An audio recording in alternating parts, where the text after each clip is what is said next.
grinders. There's only one song this evening that will be played for the intro as the Gaming Grindhouse prepares its doors to open this evening. There is only one song and one person that will be celebrated this evening. So please hit that like button. Share out the video, grinders. We're going to have a show for you tonight. And in a memorandum, there's only one song that will be played this evening in the intro. So stop banging on those doors. The Grindhouse will be opening soon. And enjoy the wonderful tunes of the Gaming Grindhouse Jukebox and our wonderful special guest, Mr. Fernando. There it is.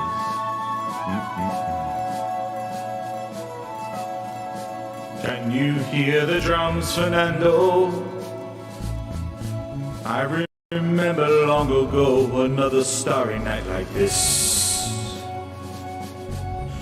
In the firelight, Fernando, you were humming to yourself and softly strumming your guitar. And I could hear distant drums and bungled chords from afar. They were closer now, Fernando. Every hour, every minute seemed to last eternity with no content. I was so afraid, Fernando. We were young when they told us it would only be 10 more years. And I'm not ashamed to say we're sorry again on Twitter, 343. There was something in the air that night. The stars were bright, Fernando. They were shining there for you and me, for liberty, Fernando. Know that we could never lose. You got cheap here. If I had to do the same again for 10 more years, Fernando. If I had to do the same again with no content, Fernando.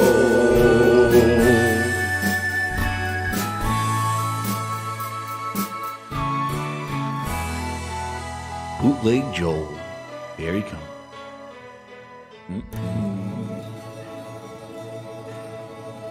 Now we're old and gray, Bootleg Joel. Since many years I haven't even known your name. 10 hours in, no. Can you hear the drum, Bootleg Joel? Do you recall that time when we finished the game and you told me your name? Spoiler. How proud we were to fight on this Halo ring. No other biomes. There was something in the air that night on the Pelican. Come on, Chen. Fernando. Hit that like. They were shining there for you and me. When Bootleg Cortana said Fernando. Though that I never knew your name. 10 hours in.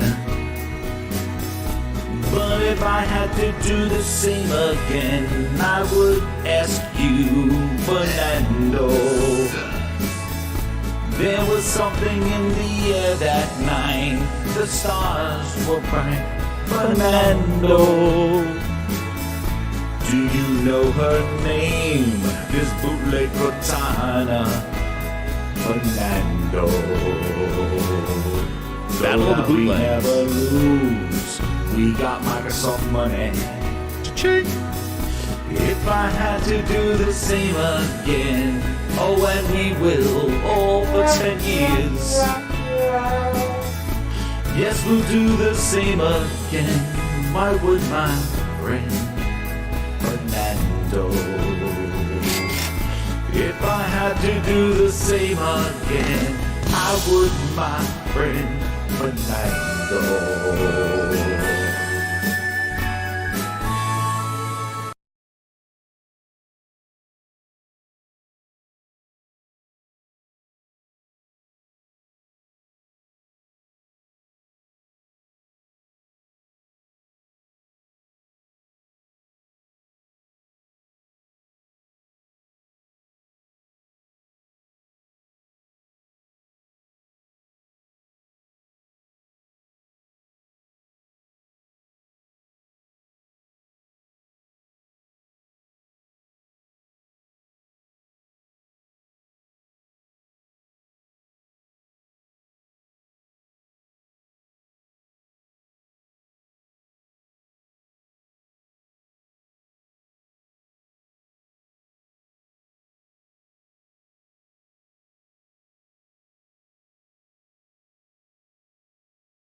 would, my friend Fernando. If I had to do the same again, I would, my friend Fernando.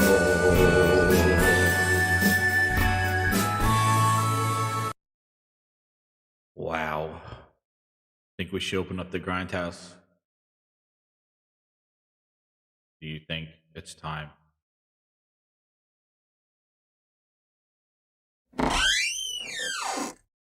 Let's do it.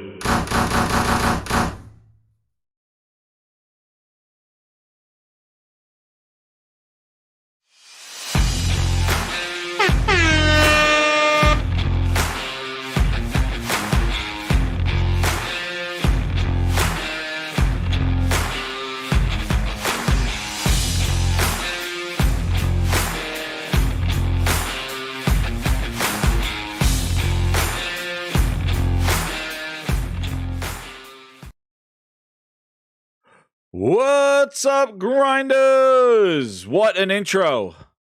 What an intro to the Grindhouse. There was only one song playing this evening. What's up, grinders? How are you doing? It is a Monday night. It is a wild night. We waited a little bit to start the show, but my goodness, goodness gracious, it's here. We got things to talk about. What a night. What a night.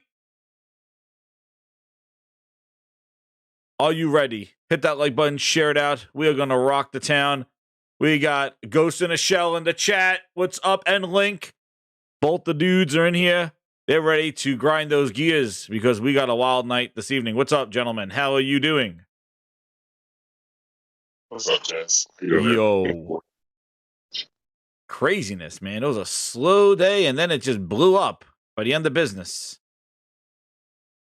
Crazy, crazy. But first, before we get into the grind board topics, we definitely have to thank the VIPs who are partying with Mr. Herman Holtz and the Splits. We'll be talking about them tonight because there is some quality splits upcoming for tomorrow. And I want to thank Maniolis being a VIP member for 6 months, saying, Fernando.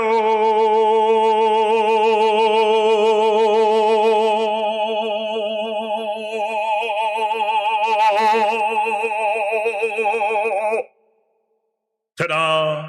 Anyway. Anyway, where the VIP grinders? Where are you guys rocking? Let me go get them. Hold on. Let me go chat. Let me go get in the club. See what's going on. The VIP grinders. VIP grinders, where are you? Here they come. Oh, man. Oh. There they are. Club Herman Holtz Splits. Man, oh man, there they are, the VIP grinders. Shout out to the new VIP grinders and the old VIP grinders supporting the channel. Use those Herman Holtz Splits qualities. And don't forget the Halo Rat. I don't think the Halo Rat gets enough use in the VIP's use of the emojis. So definitely, grinders. Oh, there it is. There's some grinding gears and some Maniolis pumping those emojis. You want to be a VIP grinder? Hit that VIP button or join button, whatever the hell YouTube calls that son of a bitch, and join the VIP Grindhouse. I might have to advance it because there's not enough room. Herman Holtz can't split so far. His balls are coming out of his pants. We got to figure out something, Herman Holtz. But he got the Herman Holtz quality splits in here. And then this is the club. Herman Holtz, hit that remix. What? Oh, Herman Holtz, he's going to do the bass drop. Hey, DJ, bring it back. Oh, damn, Herman Holtz remix. There we go. Thank you, VIP Grinders, for being in the VIP Grindhouse Lounge. Phil Spencer still looking out there with Booster. Bootleg Joel. They can't come into the club. They sit out there looking themselves in, eating bullshit out of that friggin' Xbox refrigerator in the back and eating those goddamn Xbox donuts. That's what they're doing in the back. They're peeking in. They want to see what the good games are, what's going on, where the gamers are. That's what they're doing. They're looking in this club.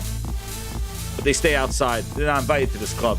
I don't care if Phil Spencer shows up in a thong and a goddamn tutu. He's not coming in this club. This is a quality club. Keep that poor ass shit outside, begging for games and hoping everybody does bad because you suck balls. We're in the goddamn friggin' yacht. Goddamn chest hairs oozing out. Goddamn chains. He's posing at all these studios. They're puckering their ass when Herman Holtz shows up. Thank you again, Herman Holtz. Back to the Grindhouse. That's what I'm telling you right now. Quality Grindhouse gaming. What the hell are my windows going all over the place for? Back to, woof. Thank you, VIP Grind. It's got me all hyped up with the music and the remixes. Wow. Hold on. Let me get the chat up here. Let me get the things. Oh, goodness. Okay, so, woo, we're going, you can see, the Grinds board this evening, guys. The Grinds board this evening, we're going right for the jugulars. We're not talking about any ass grabbing or any goddamn sugarcoating or anything. We're going right for the topics. We're going right for Jim Ryan calls out that Phil Ness raw deal. Goddamn Phil Ness buttering up that ass. That thing was flowing so far. He lighted so far out of his ass. Pinocchio, his goddamn nose grew and wrapped around his head. Bonnie Ross is leaving 343. Wow. Wonder why. I saw what you wrote. We're going to see what you wrote. We're going to analyze the topics. Now, again, this is not going to be a bash like, there's some family issues. Okay, whatever it is. But we're going to talk about what has happened and why she went out. And, it seems very coincidental. Mm-hmm. But we'll talk about that. The Xbox UI update, a big miss. Oh, my goodness. Can they make those icons any bigger? We'll talk about that. Sony State of Play tomorrow. Not a showcase, but it is a state of play. So about 10 games or so are going to get some updates and get some gameplay. We'll see.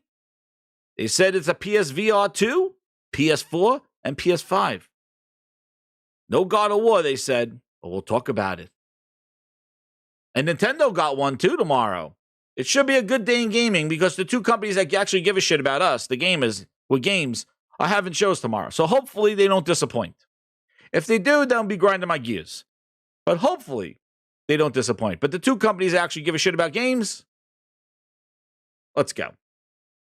Microsoft had $5 goddamn showcases, and Phil Spencer, he talked out his ass and threw holes every which way. Matt Booty even had some shit to say. Amazingness.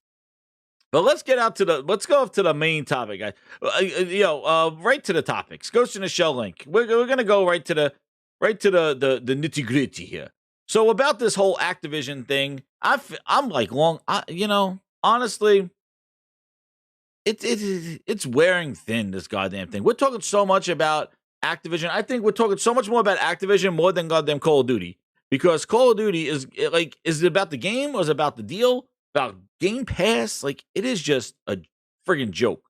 But the main thing that came out of this whole thing was that Gordon Ramsay Ryan looked at the shit that Phil was tweeting and said, "It's raw," with his goddamn Gordon Ramsay voice.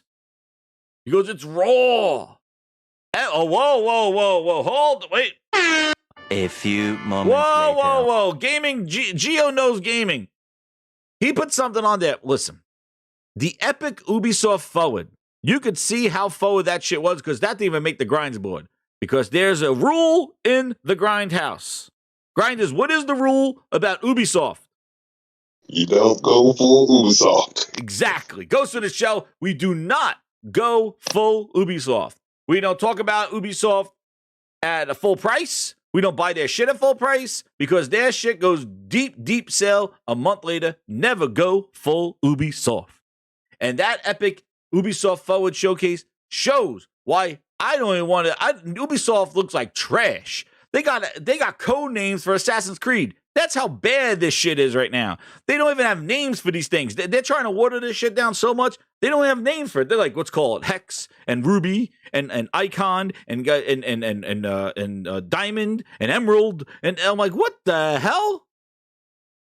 They don't even have goddamn names for the goddamn Assassin's Creeds. And then on top of that, they're talking about Assassin's Creed World that they're working on. Wait, I don't even have to say it. I got my Grinds board will be saying this. Hold on. Okay. Holy Spirit, activate. Oh no. Holy Spirit, activate. Holy Spirit, activate. Activate. Dude, activate. there's Ubisoft. There's your Ubisoft coverage right there. And then they're trying to rip off Ghost of Tsushima with Assassin's Creed. I'm like, dude, please don't give us no bootleg bootleg Ghost of Tsushima, please. We don't need the bootleg version of that game. Get the hell out of here. Yeah, because I really want to see Ubisoft's take on Ghost of Tsushima. Mm-hmm. Anybody excited for that? You want to see their take on Japan? And goddamn it, Yeah, you'll do a stealth kill, and the guy will still have energy. Yeah, that's what I really want to see. they'll have a goddamn meter over the guys. Get the hell out of here! Please. They'll have side missions like some stupid ass. I don't even want to think about it. No, like please. They'll probably try to sell you swords like with real money. The hell out of here. Dude, I don't want to derail this, but I do just want to say this real quick. So the sales data came out from I have that. Yeah. I don't know if I didn't see that on the grinds board. No, it's on the grinds board, but I got it right here. Yeah, let me see. I'll see if this is what you're talking about here. Ged, you could go. Yeah, no, I can wait, but I just want to say, yikes! Everybody bitching and moaning about that 500, that price increase. Dude, yeah, ain't nobody shopping with their wallet. Ain't nobody spoke out with their wallet. They want them PS5s. Fuck what it costs. Yeah, right. Yeah, look at those global sales. Jesus. Yeah, it was 83,000 in Europe. And 83,000. What happened? They were tweeting this thing out before about Xbox was winning. They owned they were the market leader, or something like that, in some imaginary world. Listen, it's so petty talking about the stuff. Like, it's just the reason why we bring it up is that because at the time we talk about how silly it is to celebrate these looking for W type things without games, without worthy shit to talk about. Instead, it's like this miraculous kind of like Sony's going to mess up and everybody is going to leave and come back to Xbox just because they can't stand Sony. And you know what? Don't take my word for it, because I told you this. And I said this on Saltiest Gaming. Like, you look at this stuff, it's like, oh, the mind share has shifted. Everybody's mad. And you know what? Don't believe me? Look, Tim Dog, man, please. Sony guys mad about just about everything right about now. Says a lot. 2023, I can see them abandoning Jim's ship. You're going to abandon Jim Ryan's ship with Last of Us multiplayer, a Spider-Man 2, Wolverine coming, whatever the hell's coming for anybody else, just the games you know about, Final Fantasies, Soup de jour. You're going to abandon it to go over to play Redfall? That you can play on your PC and on a goddamn phone and a Samsung TV? Who's going back to who's abandoning games? Because it's a state of play and not a showcase. Because you said it. Go ahead. Yeah. No, go ahead, man. You said it a couple, I don't know, maybe a few months ago. You had probably one of the defining podcasts that really got me interested in your content, was because you said that it was one of your serious moments. You weren't bullshitting around. You were like, man, Xbox dudes are looking for that 2016 E3 moment. Always, in every corner, in every dark passageway, they're looking for that gotcha moment that Sony had with them. Yeah. And that's the reason why these guys always premature celebrate every damn thing. And then a few weeks later, a few moments later, you know what I mean? It comes in and kicks them in the ass every single damn time.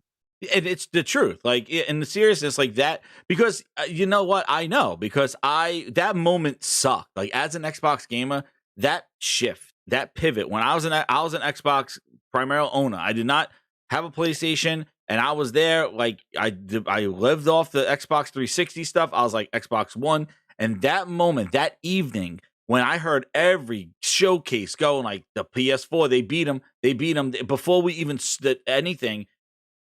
I knew, like, that was the moment that you're trying to get back, and they're looking for this moment. See, that's why every kind of like the $10, the price in Indonesia increasing. Sorry, Indonesia, like whatever it is, the percentage, like they're thinking that this is the time that's going to pivot. The purchasing of Activision and the Call of Duty, coming back to Call of Duty, going there.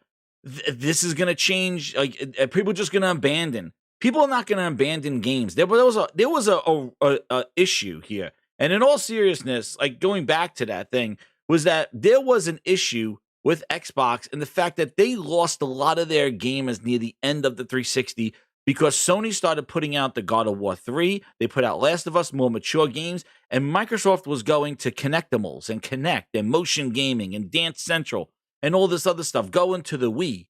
And at the end of the 360, it kind of got very boring. Like it was very kind of like this kitty box. And a lot of the maturity was there. And even Gears Judgment was not good. And that was a bad Gears game that they ended with because it was made by the People Can Fly, the same people that brought you with the Outer Worlds, or not the Outer Worlds, the what was that game last year? The Outriders, the Outsiders, whatever the hell that thing is. What was that game last year? That was in Game Pass. The only like AAA game. What was it? Outriders, that one. People Can Fly made you the Gears Judgment. They turned into like an arcade game. So they were losing that mind share. Then they tried to throw Kinect in the box. Like there were other things, but that moment was deflating. And what I'm saying is that every single one of these moments, they were hoping, and do you remember the beginning of this generation? You remember how in the beginning of this generation of the PS5 and the Xbox, they thought that the Xbox One was coming in with price, they were coming in with power, and that the incumbent is always overconfident and that it pivots. So like the 360 overtook the PS3. And now the Xbox One got overtaken by the PS4. But guess what? Now it's our turn for the Xbox to take over the PS5. You do that with games. That don't just happen. Yeah, the only problem is Microsoft didn't get the memo about putting games out. Exactly. Dude, exactly.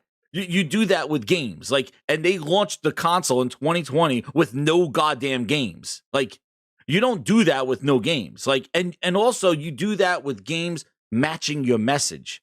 See, Sony had indie games, but Sony showed that they learned from the PS3 to the PS4. We lost our way with the PS3. We had some good games, but we initially tried to push that thing as a media Blu-ray player. And we're not doing that now with the PS4. The PS4 is a gaming box. And Xbox did the complete opposite. They pivoted off the 360 and called the Xbox One the entertainment device. It was called One, not because of the games, but because it had the HDMI pass-through, and you could watch TV on it, and Netflix, and while you're playing gaming if you want, but it's a media streaming box. And that's why it was called the One, not because of the games. And the messaging was wrong. Sony leaned on indie games. Xbox pulled away from indie games. They focused on Kinect. These are all the issues that led to this stuff, but games led the charge. It was the developers with indie games to cover for them while they made their big games, and their big games were huge, and Microsoft never caught up. They got a couple of early starts, but people thought that was just going to automatically happen this generation because they would do, but you do it with games. And the problem is that they launched this Xbox Series X with 0 games, and we are now 2 years in, and we have no games. And we have a bootleg goddamn Halo that is on its deathbed right now. And Forza Horizon 5, the We're in Mexico edition. And that's it.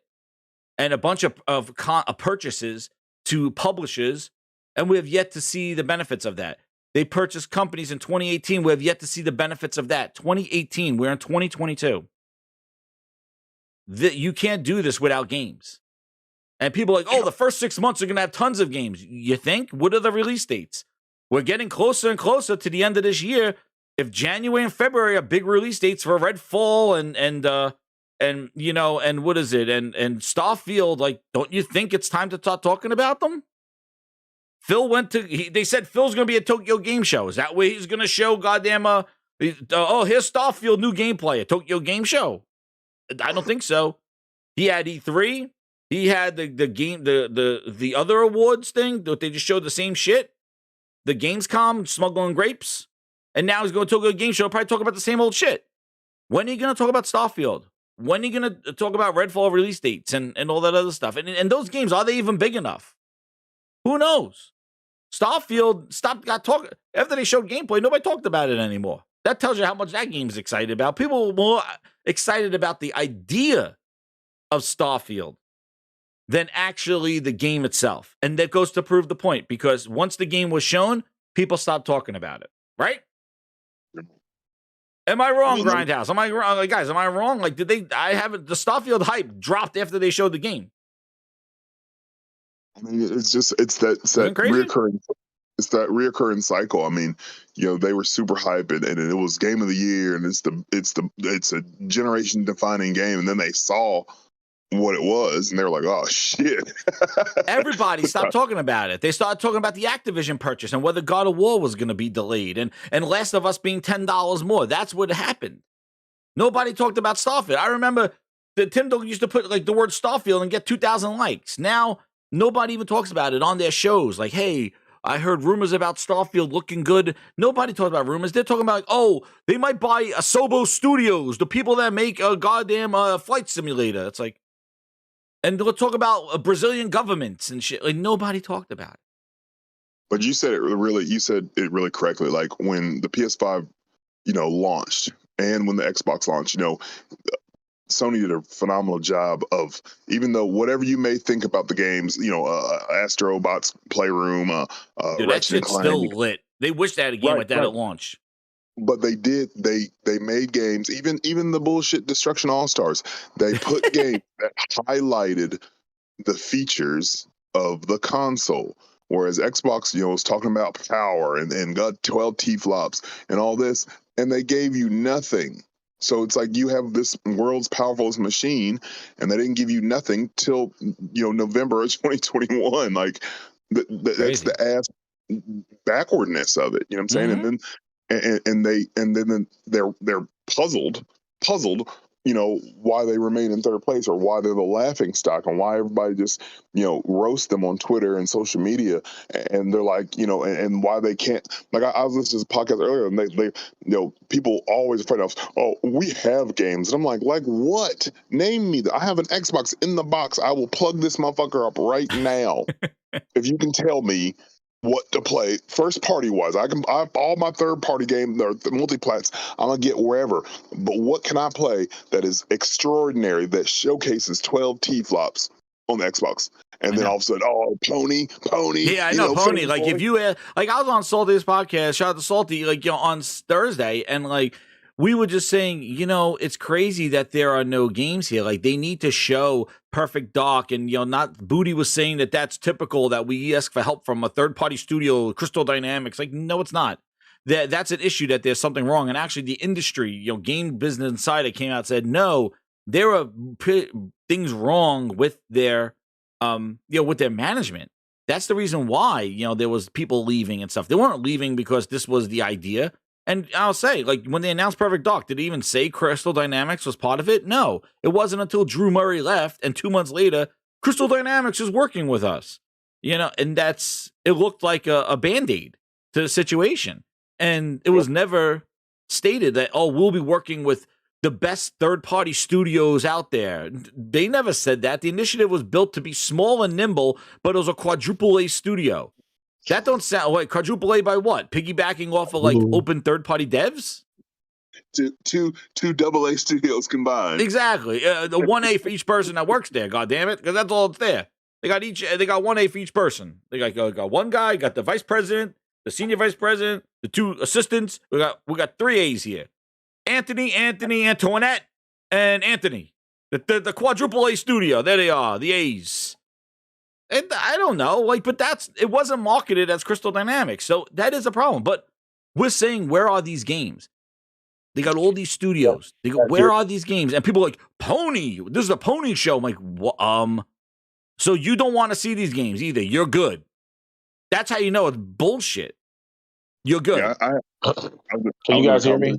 Yo, what's up, Link? Yeah. Okay, I've been trying to talk, but I guess. Oh, no, I didn't hear you at all, man. No. Yeah, all right, go ahead. I didn't want to interrupt. Go ahead.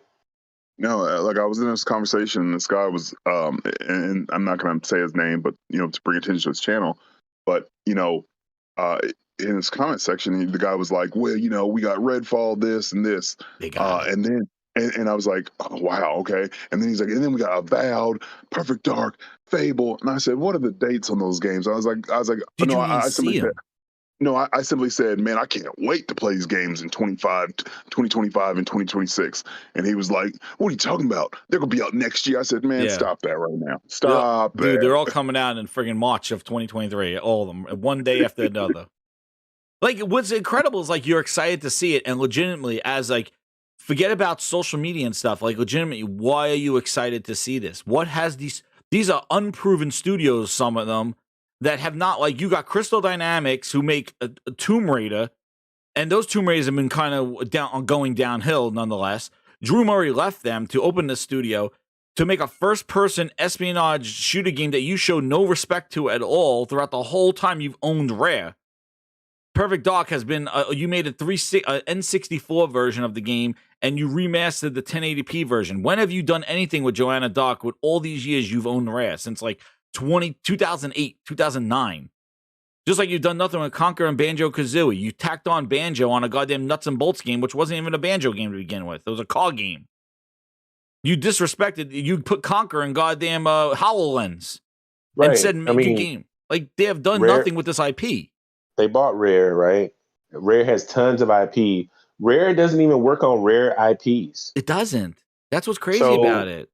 They got Perfect Dark isn't being worked on by Rare. That's what's crazy about it. You're a pony, exactly. They're not. I'm a pony. I don't understand. I mean, you got them making Sea of Thieves, stuff like that. I mean, that's cool, I guess, but they have so many great IP that Microsoft isn't doing anything with. And I was talking to a guy, and he was telling me, I was talking to him about the initiative, and he was telling me that this was the plan the whole time, was to bring Crystal Dynamics on to make the game. And I was like, well, why did they build this studio then? Like, I don't. If Crystal Dynamics is going to be I'm not saying third parties don't help out sometimes, but you're building this brand new from the ground up, supposedly large studio that's going to, with all these big names across the industry, which has since left the studio. I don't see this doesn't bode well for the game. And why are you spending all this money putting this studio together if they're not the main ones working on this IP? They're overseeing it. So wait, you got Booty overseeing the initiative, and the initiative's overseeing Crystal Dynamics? I was told that these guys just came up with the concept and then they handed it off to Crystal Dynamics to make it. And I was like, so that was the plan. They paid all this money to build a studio for somebody to come up with a concept? This doesn't make sense. It doesn't make sense, dude. It doesn't make sense. Just like they made Battletoads, made by goddamn Studios, like that bootleg version without co-op, online co-op. Who the hell makes an Xbox game and nowadays without online co-op for a Battletoads IP? What the hell? I thought it's in your SDK and all this other shit. Why is it not online? Battletoads. Rare sitting there with Sea of Thieves, can't figure out a goddamn... they even took out the PvP in that goddamn game. They're taking shit out, and they can't do Battletoads? You're my #1 customer. It came with the 2. He goes, Game Pass would have grown by now if it wasn't for such value. Oh, damn, he said it!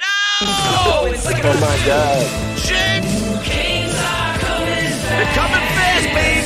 12 minutes and 80s is gone! They were on Game Pass. But the Requiem's coming, though. So much game. What to play first? Don't worry, the Xbox UI will show you what to play. Oh, damn. He said it. It's a damn green light. Well, right, dude? Like, what the hell? The games are coming fast, and they're leaving fast, too. Something ain't adding up. That's all I'm saying. Dude, it's not. And what's crazy is that you would think every Xbox true gamer would be, dude, what is going on? But instead, they're fine. Fine? They're fine. How are you fine? And you're talking about buying more shit to add to your backlog. You talk about backlog gaming. You're going to get backlog game development. You're like, oh, and they should buy Activision and Bethesda. Look, they got Doom. They got Wolfenstein. They got all this. I'm like, they can't even come out with the shit that they owned for 20 years and Halo. They're going to all of a sudden redo Wolfenstein and Doom and bring back Crash Bandicoot the way it should be? Goddamn Banjo-Kazooie is flopping like a dead fish out of the water. You put him on the goddamn Switch and you killed him off on Xbox. He's gone. You'd even put his ass on the Switch saying, hey, there's an Xbox game coming for you guys. You'd even do that. You put him on the Switch just to put him on the Switch and just let Xbox, you own the goddamn IP. You let them starve. You would think a smart business person would say, let's put Banjo on the Switch in Smash because we're going to announce a Banjo game the next year. They didn't do shit, dude. How is this possible? How can the company be so incompetent that this is what it turned into? You have this IP, but now, buy Activision. Get all that IP. Woohoo! Like, when's it coming out, dude? When? Nobody You know what's asked crazy? that. You know what's crazy? Most of the rare IPs that's come out on Xbox are not even worked on by their first party They're studios. not at all. Battletoads, Killer Instinct. Now you got Well, at least Crystal Rare's Dynamics name was doing, on Killer Instinct. Perfect They did Dark. have the logo on it. Man, yeah, because they own it, but they didn't do anything with it. No, Creative Assembly did it, So- but then they got purchased, and then they did it with Double Helix. Iron Double Galaxy, Helix or was started it it. Then no, it's Creative. Iron Galaxy Iron at first, right? Galaxy. Yeah, you got Or that some Creative shit. I Assembly. don't fucking know. None of that shit is Rare No, or a Microsoft Studio. I don't know. Phil even said he don't even have a studio to make the damn Killer. Dude, you Killer got 30 friggin' studios and to make a first-person shooter, and you go get the Crystal Dynamics, a third-party studio that just made bootleg Avengers, and not coming off their best act with the bootlegs, and horrible way of handling the Avengers, and you're gonna make them do a Perfect Dark. You got all these studios sitting there. What's Compulsion Games doing? And then people were saying in the chat, the reason why I was even bringing it up, they were saying about how you shut down Lionhead Studios only to make Playground Games, who makes Horizon, and saying their issues with making an open world RPG game. No shit. They made open world racing games. Now you got to come up with this stuff. How does that make sense? You shut down Lionhead, who made Fable, which was horrible, is that you watered down Fable so much you turned it into a 5-on-1 goddamn a surface game. And you basically you drawn out Fable to the ground. You never made the traditional Fables after Molyneux left weren't good. They were Connect. Do you remember the Connect one? That was the last one they made. They made the Connect one, and then they were making Fable Legends. The Connect one. And I played Fable Legends. I had the beta. I was in it. I played it at PAX. It was like a $20 game, $30 game. But none of this stuff, they did not respect any of their IP, and Halo is one of them. And one of the things that people are saying with this Call of Duty, coming back to the Call of Duty topic thing, is that Phil brought this thing up about this Call of Duty exclusiveness, right? Being exclusive for 3 years, or he's like, we're gonna do it because Phil's playing I'm Peacemaker, and everybody else is like, dude, we don't trust you. You're just saying out the good stuff until we own you. And if you want to see, go look at Bethesda. He was like, well, I don't know, places where Game Pass exists. We'll see Starfield. And then as soon as they bought them, what were the first goddamn words out of their mouth? Starfield and Elder Scrolls are exclusive. Okay. You didn't say that after you purchased them for a whole goddamn year. It wasn't until the E3, the next E3, where you said, it's exclusive. Did you hear us? It's exclusive. They're going to do the same thing here. They're going to pull Call of Duty. And you know what? Let them, because I'm going to tell you right now, after this Activision deal is done, and you could clip this shit and tell me 5 years from now I'm wrong, please. But after this Activision deal is done, the Call of Duty as you know it, if Microsoft gets it, will never be the same again. You think it's diluted now? Get ready. 5 years from now, please tell me about this clip and tell me that I'm wrong, and then I'll say, yeah, I'm wrong. But I'm telling you right goddamn now. 6 months later, it's gonna be crazy. Never be the same again. And you can already see the start of it. They're gonna try to make it fit the Game Pass model. Of course they will. That's exactly what they're gonna do. Phil said, "Oh, we want our games to be more places. We don't want to take games away from people. Yeah. We don't want to, they've been saying this stuff since the damn since the Bethesda acquisition, but they're doing the opposite. They're saying one thing and doing something different. Oh yeah, and it's dude. But you're right. People, exactly what you said. They're going to fit the Game Pass model, and that's why. Some people put in the comments the saltiest thing about my take, why Sony's complaining. Listen, I don't care that it takes money out of Sony's pocket. I don't give a shit about Jim Ryan. I don't care about goddamn PlayStation. I don't care. All I care about is that they're making great games that keep me interested and excited for gaming, because they're the only goddamn company that's doing it. And we can't lie about that. EA, Ubisoft, everybody's just shit the bed.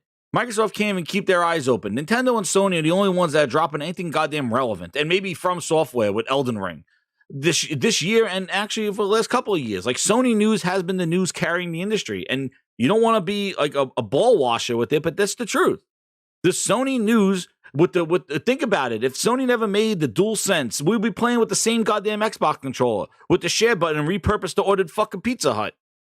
The share button they put on the thing, they make you repurpose it now. Like, it's not even useful. They're releasing an Elite 2 series controller without the paddles for cheaper, and they still didn't put a goddamn share button on the thing. They don't care about the share button. You're using the same freaking controller. Talk about innovation. 12 teraflops to play what? Pentiment? That's what they got to offer you? Pentiment and bootleg Joel Halo with goddamn pipe cleaner trees?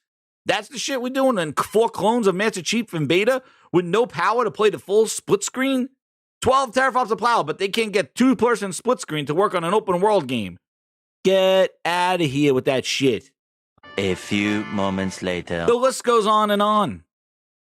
So I don't care about the Sony money and Microsoft money like other people care so much about Microsoft making money like they got goddamn stock up Phil's ass. I don't care. But what I do care about is the Microsoft forceful buying publishers to force them in Game Pass. That is the only reason why they're buying them. They're not buying them to revive Crash Bandicoot. They're not buying Bethesda to give you a Wolfenstein combined with Doom.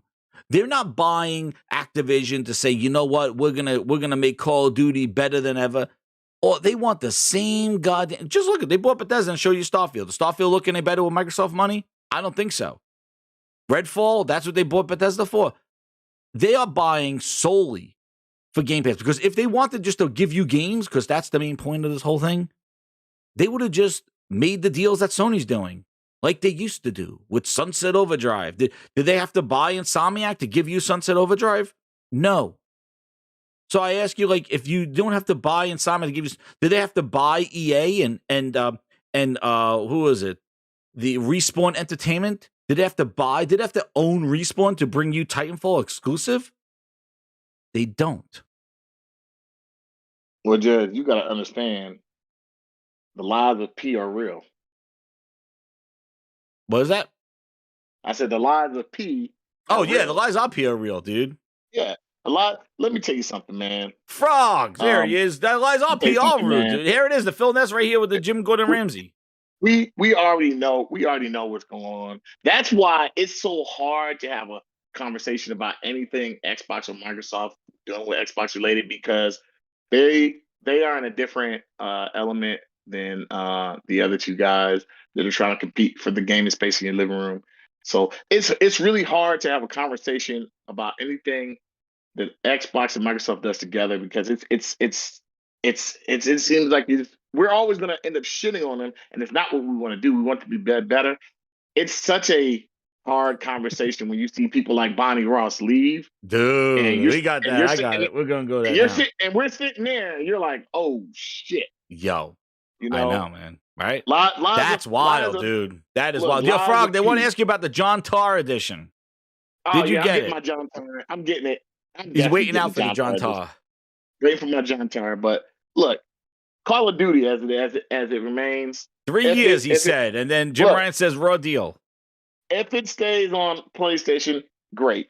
If it doesn't, I think only time will tell the future of that franchise. And, I will honestly say, and I'm going to be honest with you, they just need games like that because they're going to push this service. If they didn't have a service, it'd be different. But they're going to push Game Pass. They're going to push Game Pass, and they're going to push Game Pass. When you go on your Xbox, even if you get the updated freaking UI, Game Pass is all over that thing.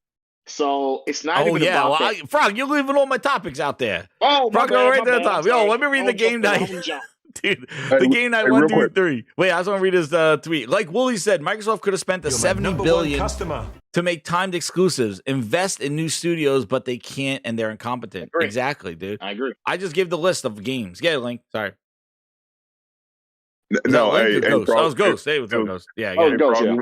You told last week, you said that when they had the John Tar edition, GameStop tried to hire you, right? So I went and bought some stuff, and I went and bought some stuff from GameStop here in my town, and I telling the checkout person or whatever, all the games that I pre-ordered. He's like, "Man, you ought to come work here." And I said, No, you're did he talking- do? I said, Dude, "Oh, you telling the they're they're recruiting you. Don't talk about public hurt. Like, first of all, like I have this past week I had like a 2-man security detail with me. I'm like, what do you think they're gonna come in here with me? Like, what do you think Oh these my two God. motherfuckers are? He's serious, Dude, I remember when I went. Remember when they were pushing their clothes so much, like their clothes? I Yes. took a photograph. I gotta see if I can find it. I put it on Twitter, man, and they basically used the Xbox One TV as like a coat hanger, and they had all the goddamn t-shirts hanging on it. Man, It I was tell the you, funniest man. thing. I was like, It's- "What the hell is this GameStop, man?" They're using the demos as a goddamn coat hanger. These motherfuckers are trying to recruit people. As much as They're because you and pre-ordered games. You and play I'm gonna say games? this. Come work here. I'm gonna say this, right? And I'm gonna try to leave it be, right? As much as I want, and this is the truth, as much as I want, because I own an Xbox Series X, and the main reason I own it because I was like, man, they gotta bring these. You exclusive want it for builds the inside. Halo, dude. Yeah, I purchased it for Halo alone, and I said, I don't think that Jim Ryan calling out Phil was it's business. I think Jim Ryan really called found Phil it. out. I think he called him out because it was just stuff that was supposed to be left unsaid and not being public, and he was like, "Screw it." So a lot of people, there's both sides, right? There's two sides to it. A lot of people saying Jim Ryan shouldn't cry and he shouldn't say this. I think at the end of the day, my take from it is there was things that Phil shouldn't have said out in public, and that's why he came out and said what he said. I do, I'm not as pressed because I'm a Call of Duty player, but I'm not as pressed to be like, oh man, if Microsoft's Xbox is Call of Duty exclusive, I'm jumping over to Xbox. I already know most of my friends that are on PlayStation are not going to go to Xbox for one game.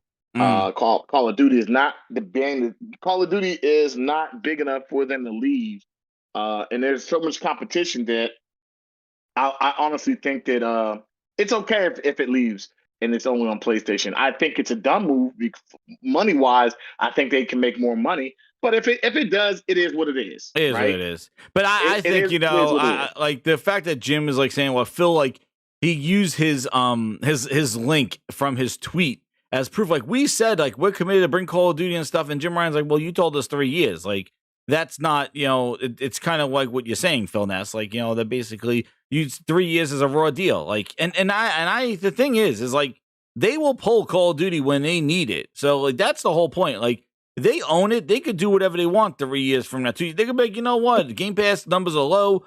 It's my ass. Well, guess what? Call of Duty, we're gonna put your single player in our Game Pass and give them, the like multiplayer. Like, who knows? I guess, Jeff, the only thing I can say is it's sad watching some of these franchises just go down in the shitter. And most of the franchises I love right?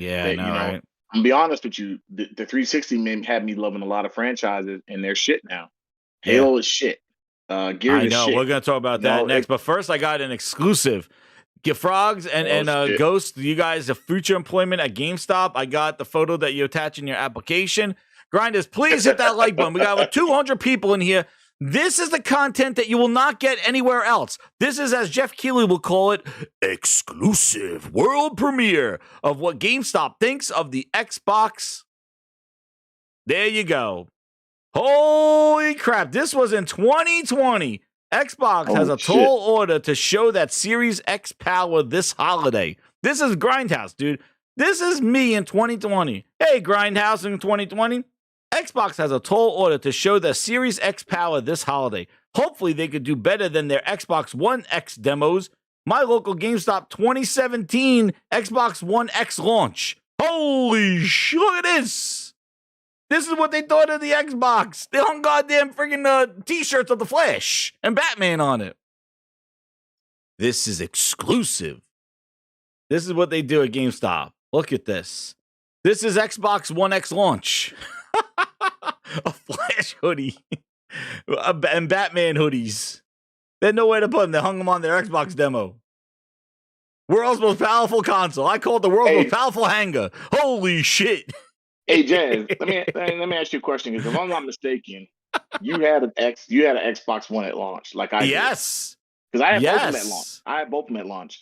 And I know a lot of people who had an Xbox at launch, and they eventually either switched to PlayStation, or I know a handful of people that had both.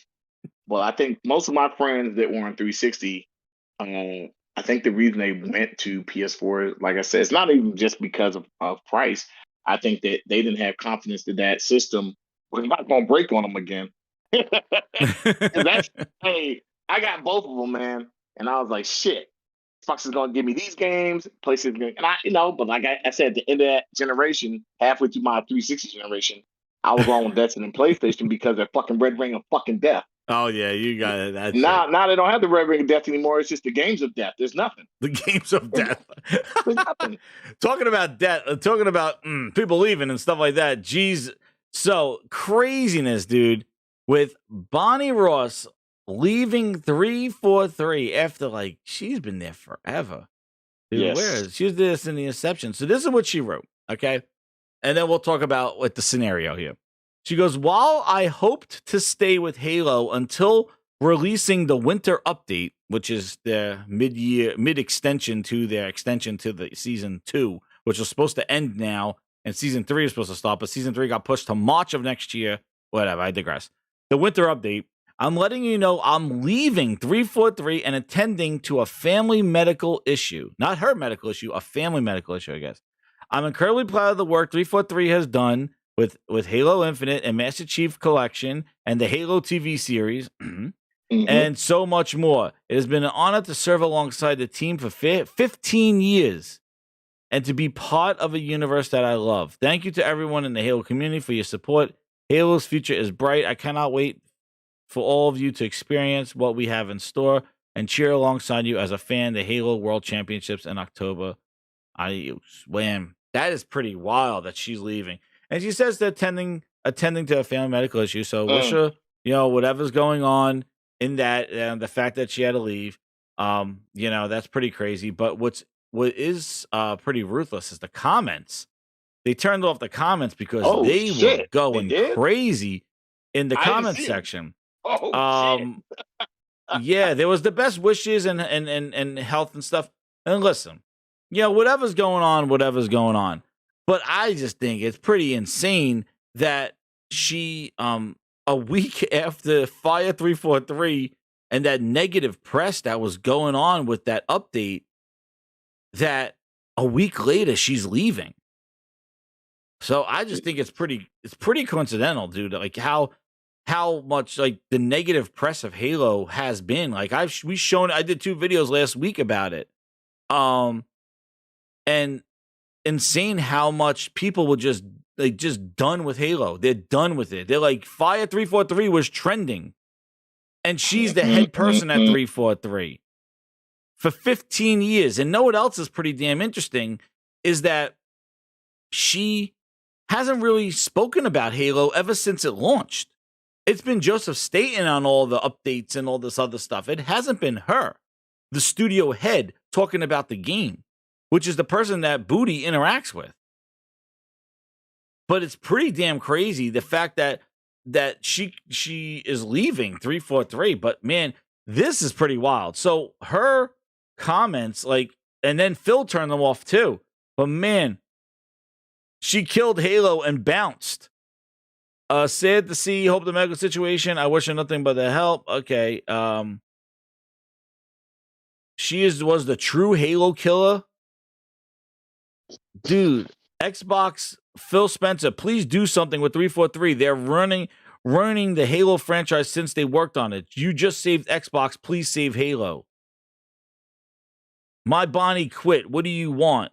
343 killed Halo with failure. This is all people replying to Phil and her. Halo killed. They turned off the comments. 343 Bonnie, she quit after she did that. I'll step forward. 343 step back. Bonnie Ross has been at Xbox since the beginning, and many will truly know the impact that she had. Under 343, Halo has been elevated to this guy. Yeah, the guy with the friggin' Halo icon. Oh, damn. Dude, the savagery. Dude, they're like, good luck, but this was needed for the franchise. Hope Bonnie can take some time, fresh energy. One thing I am going to say about this, and again, I'm not saying that this is not real. I don't want to be insensitive at all with this whole thing. But I do recall when Drew Murray left the 3/4 the initiative, everybody's like, oh, it's his brother's sick, it's because of his brother. And then meanwhile, like 2 months later, the guy showed up at goddamn Insomniac going, here I am, everybody, working on Ratchet and Clank. Then everybody's like leaving. Oh, he had to leave to take family time. It's because of his brother and all this other stuff. Remember people like all that Samba thing, like why he left? Like everything is fine over at the initiative. And I remember everybody going like, oh, stop being sensitive. And then he just showed up. You just made the list. He just shows up at goddamn like Insomniac go, hey, I'm here. And it's like, oh yeah, well, I guess his whole Samba story of him leaving to take care of family stuff. Who knows? Bonnie might show up in another month or two somewhere else. Goddamn, who knows? Maybe at Bungie. Oh my God, that would be a story and a half. If she just leaves this place and she shows up at Bungie, oh my God, no. Oh man, that would be crazy. DJ H32X, member for a year. Happy 1 year anniversary. Goes to show you how out of touch Phil really is, thinking the comments would be positive. Yeah. But listen, and thank you so much for being a member for a VIP grinder for a year, 1 year anniversary. But like, you can't write this any crazier. Like, and I'm not saying she's lying or anything, but you can't, just the fact of her leaving 343 a week after Fire 343 was trending because of the horrible Halo news and mismanagement of, that's all we've been saying for the over 2 years about Halo since we've seen it. It's upper management that's the problem. There is no rhyme or reason. They coined the term seasonality. Oh, we got to get, you made a service game and told us it was a service game before you even released it, telling us why stuff wasn't in there because it was a service game. Now, 2 years in, you're like, well, we need to get seasonality. You know, routine seasons. Excuse me? Like, you told us it was a service season game for friggin' years before. Oh my God! If she shows up at Bungie, Holy Spirit Activate will be on the loop. I remember Drew Murray. Do you remember Drew Murray, dude? Like, remember he was leaving. It was like, oh, family issues. He needs to take initiative is fine. Then then the Bootleg Studios comes on and he shows up in Insomniac and releases two games. It is the question, I guess. Now that Bonnie Ross is not there anymore, does this change the fact of Halo being Halo? And does it change anything? I don't think it does. Oh, I don't think this saves Halo at all. Because more people got to go. And I'm talking about Booty and Phil. Those are the dudes that need to go. Because Bonnie Ross was making Halo, dude. Like, she was just being apologetic for all this shit. She didn't have the guidance from the goddamn bosses. So here goes. Somebody goes, I think this is a PR move to sound humble. Could be wrong. Don't want to get a lot of heat. I don't think it's a PR move. I think there were some things going on that she had to leave. But I think that but I think that the timing of it, maybe, I don't know. But it's pretty insane that you know, there was negative Halo news. It really got out of hand. It trended. People were calling for 343. I showed people who cover Halo channels, like, just going like, dude, I'm done. Like, one guy said, I'm done. I'm making Fortnite videos. Like, it hurt the community. Like, it hurt. Like, it was devastating because people are done with it, man.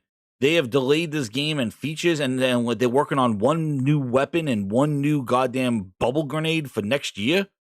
Are you, like, what the hell? How are you supposed to cover that? They're a mess. They got a new guy in there talking about seasonality and talking about how I'm going to make people feel rewarded for playing the game. Dude, you sound like you should have talked this thing 2 years ago. We're 2 years in.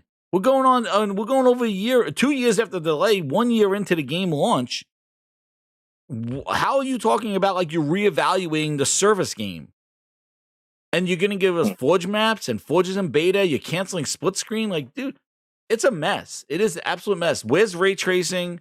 Where that was a priority, that's not in there anymore. Like, they lied. They're the new Cyberpunk dudes. See, Cyberpunk dudes are smart, man. They dropped a bombshell and then just shut the fuck up for a whole 2 years, like forever. And just said, shut up. Halo guys, they can't stop talking. They got to talk about seasons and like they extended the season 6 months. Like it's just a mess. But yeah, I don't think it's going to change that much. But I just think it's pretty coincidental that she's leaving. A week after all that bad Halo news. But yet again, like what is new with Xbox? Like everything that Xbox does seems to be on a downswing. Like nothing else, like nothing ends like with the greatest Halo ever, and she walks out head held high. She cannot be hella happy the way Halo is and leaving it now. I think there's no better time for her to leave than now. She knows it's just going to go straight downhill after this. I think so. I don't see it getting better. I don't see it getting better. It's not going to get. It's not going to get better that she's out anyway. This don't save Halo at all. No, it doesn't. Because that's Phil and Booty's job. What better time to leave than now? Yeah. Yeah. But yeah. I just think that it was time for her to leave, and it's unfortunate she had to leave, and it was something to deal with somebody in her family, so forth, whatever. Yeah. But maybe it's for the best for her.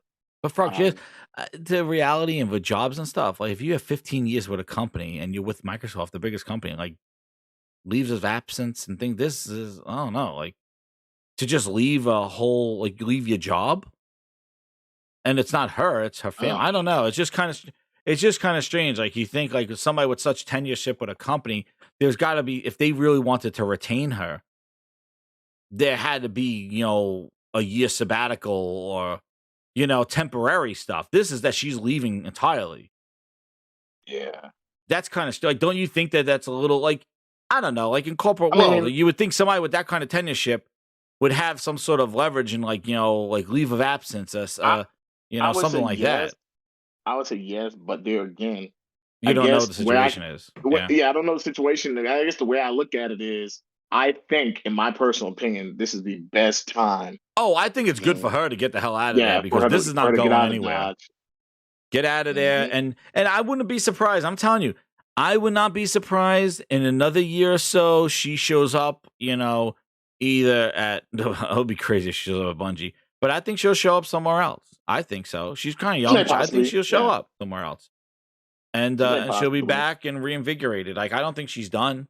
So, wish her a lot of luck, and, we'll see where she goes. But, I wouldn't be surprised if, whatever she needs to address gets done and she don't get phone calls from Bungie to come work for them. I don't know, because I don't think it's and I said it's not. I don't even call it her fault, because I said this before. It's Booty's fault. It's that stinky ass Booty. That's the one who's the problem, because it's his job to ensure that the studio heads have all their cappuccinos and have their lattes and have everything that they need to do their job and have that outside perspective. And that's the problem that they have. She might be in the studio, but nobody's there saying, hey, Bonnie, I'm the outside looking in. Let me tell you what you need to do. This is what the industry wants. They're so disconnected. Phil, Matt Booty, they're so disconnected from the studios. That's why we're not getting game updates. That's why Phil just keeps talking about his same old bullshit that he's saying forever. Booty saying, I'm hands off. The studio heads do what they do. I just don't get in the way. There's a reason for that. And you see that in the news. You see that in the game development. And I know, not we'll it's the Booty time. It's Booty. That's who it is. Like, he's the one who oversees their studio. Her leaving, should be just to blame for him, because he wasn't there to provide the proper oversight for 343 and what they needed and give them strict deadlines. And he just hands off, dude. Face first, ass first, hands off. Like, that's what he said it. Salty had the video. I got the video. He says it so many times. His job is to just let them do what they do, not get in their way. That's what you want to hear from the first party studio management, and then tell them to buy more studios. That's the problem. That's the problem. But she got out of there. I think it's, I would say, good luck to her and whatever her endeavors are. Yeah, I just think that right now, and this is my thought process, where does Halo go from here? Or do they just make another franchise? Because I don't see this thing lasting for 10 years. It's crazy, dude. Like, think about it, Frog. They got rid of her. They got rid of her. She left, right? the person, because think about it. First off, I understand family matters. People are not going to question. I think it like, I don't know. I'm just trying to think about it as the way it's like, there was no other way that she could have left without looking like the Halo. Because if she would have just said Bonnie Ross left, it would have been Microsoft is done in gaming. Like, it would have been Halo is done. If she would just left. Right, without an explanation. Without an explanation. Even Ron Ferguson leaving Gears. We don't even know what, like, think about that. He left Gears of War after Gears 5. And what happened to Gears? We got Gears just, they canceled they canceled. Nothing. That's what happened. Nothing happened. We don't even know the next person. Who's running the coalition? Did they introduce the new person? Did he provide? As far as we know, we know Coalition. All we know about Coalition that right now is they're helping the what's the name? Undead Labs. Yeah, with State of K3. That's what you want the Coalition doing? Yeah. You know? Like, that's the thing. Like, you don't know who the next person up, but like they had my thing is that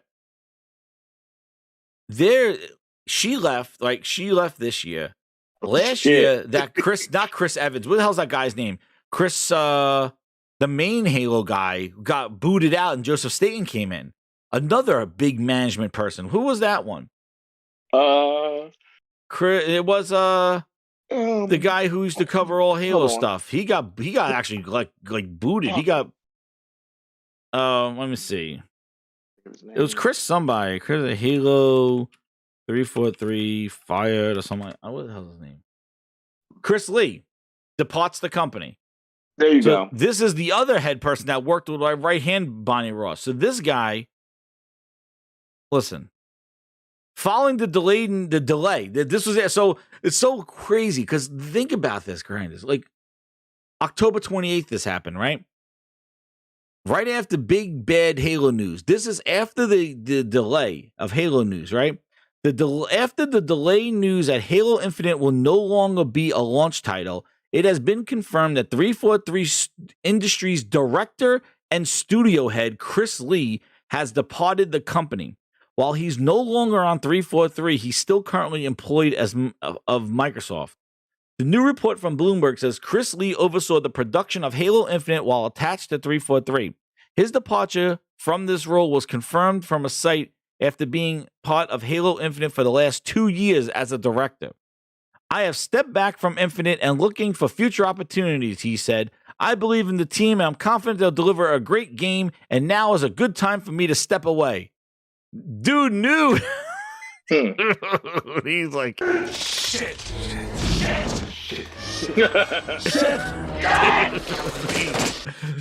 While the news of his departure from 343 may be a shock, he is still at Microsoft working on other projects. Chris Lee remains on other projects. Yeah, he's in the Bootleg Studios.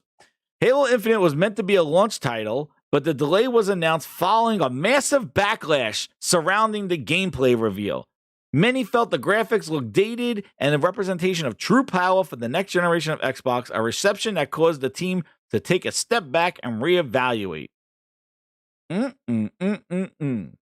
Another internet backlash, and we just had one last week. And another main head person leaves. This don't happen. I'm just saying. This stuff, this has been happening. This is not like a 1 month, and this is 2020, dude. 2 years this game's been struggling. We're in 2022 going into 2023, and this game still can't find its way. Microsoft first party studio. If this is not an example of how shit Phil Spencer and Matt Booty and that whole Microsoft division is treating Xbox, you guys need to open up your eyes and stop saying Xbox is coming back and think about how the hell this could save itself, because it is destroying itself. It is eating itself alive because Xbox does not know how to get out of its own Microsoft way. It needs to be a gaming platform first, about games, not about services, not about streaming sticks, because that shit don't matter. That's the stuff you do after you make a great game. And that's the problem. They're going all these places without making great games that people want to play a quality. And you know, I always play it here, and people are like, why you keep playing it? But this is Phil Spencer in 2019. When I think about Xbox, I'm going to think about quality games. We have work to do there. We haven't done our best work over the last few years. That's him in 2019 saying, when you think about Xbox, I want you to think about quality. We haven't done our best for the last few years. That was interviewed at 2019. The last few years, they weren't doing the best quality first party. How are we doing right now in 2022? Dude, this is self-inflicting. You can't blame COVID anymore. Look at what PlayStation's launching. What Nintendo's doing. How are you the only one affected by this? Yeah, Frog, is that you? No, what I was gonna say is, I think we're in. I don't know if people are in a state of shock or if people are more or less just kind of like, wow, like with everything going on, this one thing had to happen. You know what I'm saying? Like, because everything doesn't seem to. It kind of, and unfortunately, it doesn't seem to be anything in realistic Xbox's corner. It's just bad news after bad news after bad news. No, and I don't think that. I think that Halo may be in a state that is so tainted. It's so freaking. It's just in such a bad state. I don't even think that I don't think there's no coming back from it. It's just like you're gonna have to just take that whole franchise that you did with the last game, throw that game in the trash, and just start over with a whole new Halo 6. You know what? I think you're totally right, dude.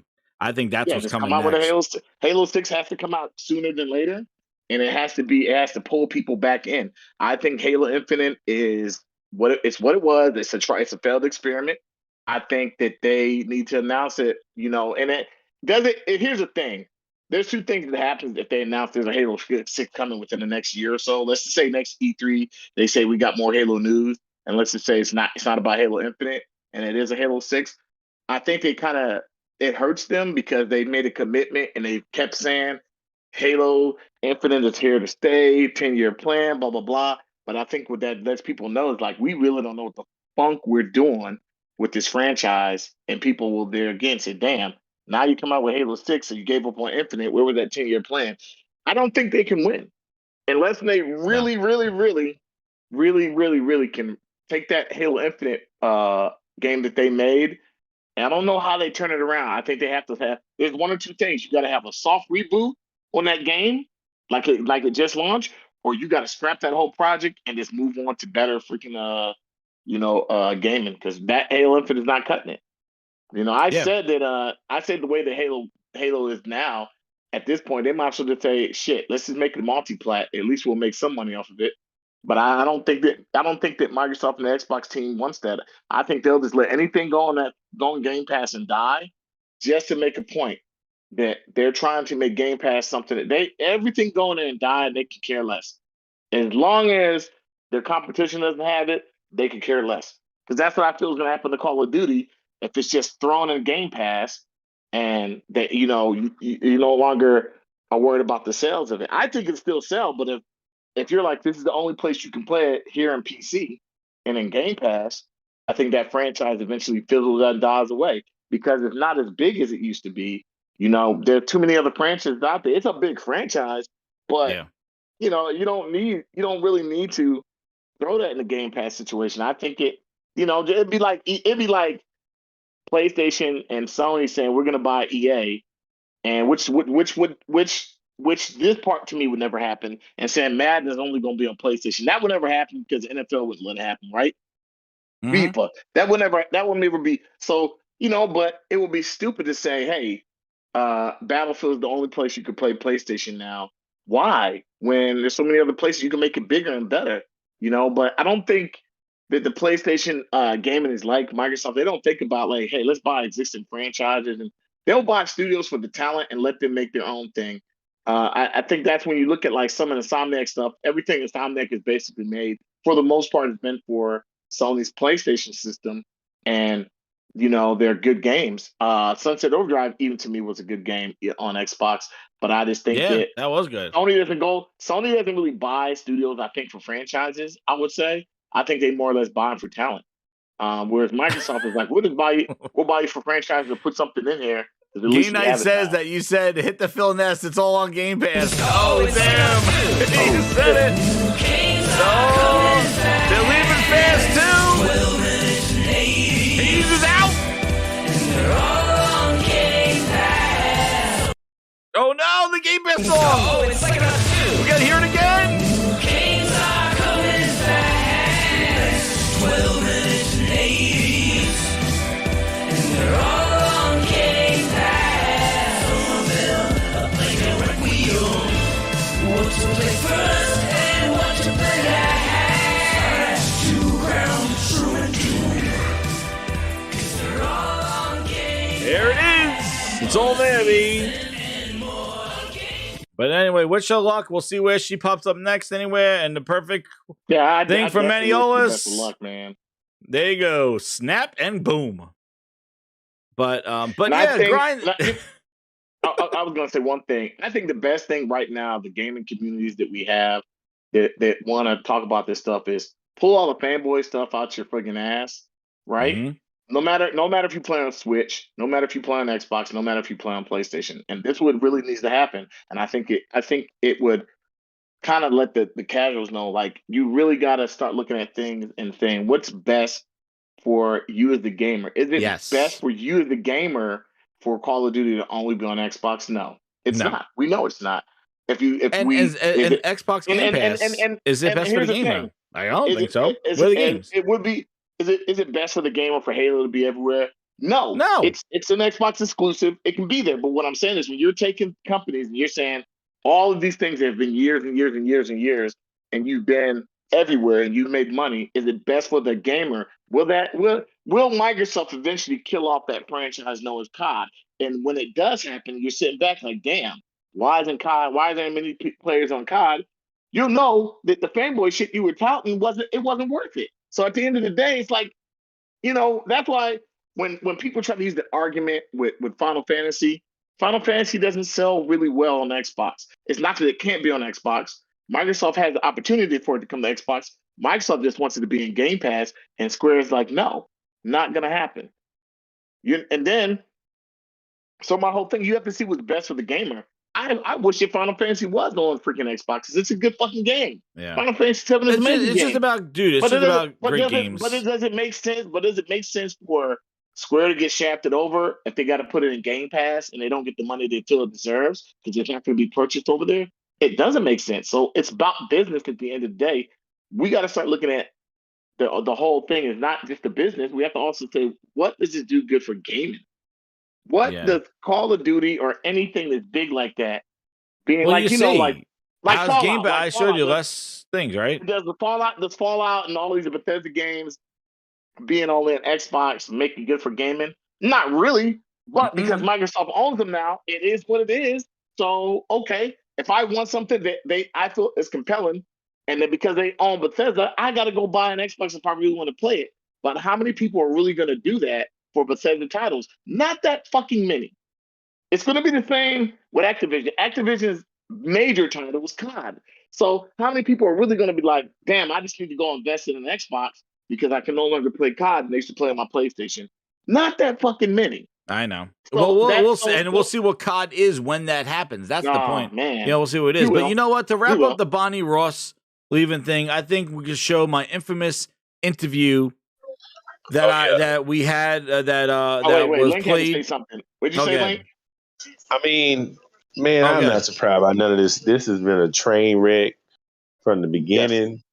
Yeah. It just continues. It's so, guys, it's so much. There's never nothing good. No, there isn't. Really, when Microsoft, honestly, from It's any crazy. of these studios, whenever Nope. you hear something about one of their games, it's in It's turmoil. bad. Yep. People are Rebooted, leaving. People higher ups are leaving. Reboot. reimagined. We don't know what it is yet. I mean, Yeah. it's all this It's negativity hard. surrounding Xbox Studios. 343 has In-engine. been the epitome of it. 343 has been the epitome of being inept. Yes. I mean, Yeah. it's just horrible. Yeah. So, And even when they I show just- it, Link, right? In engine, demoed on something that's equivalent to an Xbox, like even that, that's crazy. I mean, Mhm. what in the hell is going on over there, man? What in the world? Just imagine, right? They're trying to bring over Activision to that shit show. Dude. It's And that's fucking- who That's stays the too bad after the thing. Activision purchase. You think they're all staying? Who's gonna leave? Who's No, going to greet their own they're not. studio? I mean- like whoever stays, let's see what happens. Mhm. Jesus, don't- man. Don't make no damn sense, man. She did need to go though. She definitely. If anybody need to leave a studio, it was her. She had to get out of there. That Halo franchise has been on the decline ever since 343 took over. Yeah, and she was the studio head of it, and and this was so crazy about it. So here's that infamous interview. Let me see if I could have my Discord thing here, and this was the one that I always. Let me see if you could watch. If you just click on me, somebody in the chat, you're giving really bad information. And opinions. You're talking about Bethesda's mainly PC. No, it's fucking not. Most of Bethesda's mainly PC. Most of Bethesda's titles, the major sales on consoles, not on fucking PC. All right, I'm sharing the video. Stop giving bad narratives and stop come with facts. Like, what do they got? What did PC got to do with anything? I don't understand. I don't know. I don't know PC. Basically saying Bethesda games are mostly PC. That's what people know. They're mostly no. They sell a shit ton of games on consoles. They sell on PlayStation. way more on consomes than they do on PC. That's their games sell more on PlayStation than they do on damn Xbox. That's like I heard somebody saying, well, COD comes to Xbox, maybe it'll be on PC. PC players don't play COD like that. Mostly console players do. So stop. No, they don't. False narratives. They play. Look. They do it for a little bit, then they go back to. They do it for a little bit, then they go back to Counter Strike and Dota and League of Legends. Exactly. Like Fallout 4 sold basically 14 million copies, and that was mostly on consoles, not PC. PC players are fucking fickle. There we go. They're fucking fickle. The Game Night 123. He goes, Jez, I just found out that there's an ID at Xbox show on Wednesday. 90 minutes of nothing. Shit. A couple of Game Pass games. You watching? I won't watch that book. 90 minutes? Why is it 90 minutes? Because it's damn, I'll tell you why it's 90 minutes. That's all they got. The games are coming fast.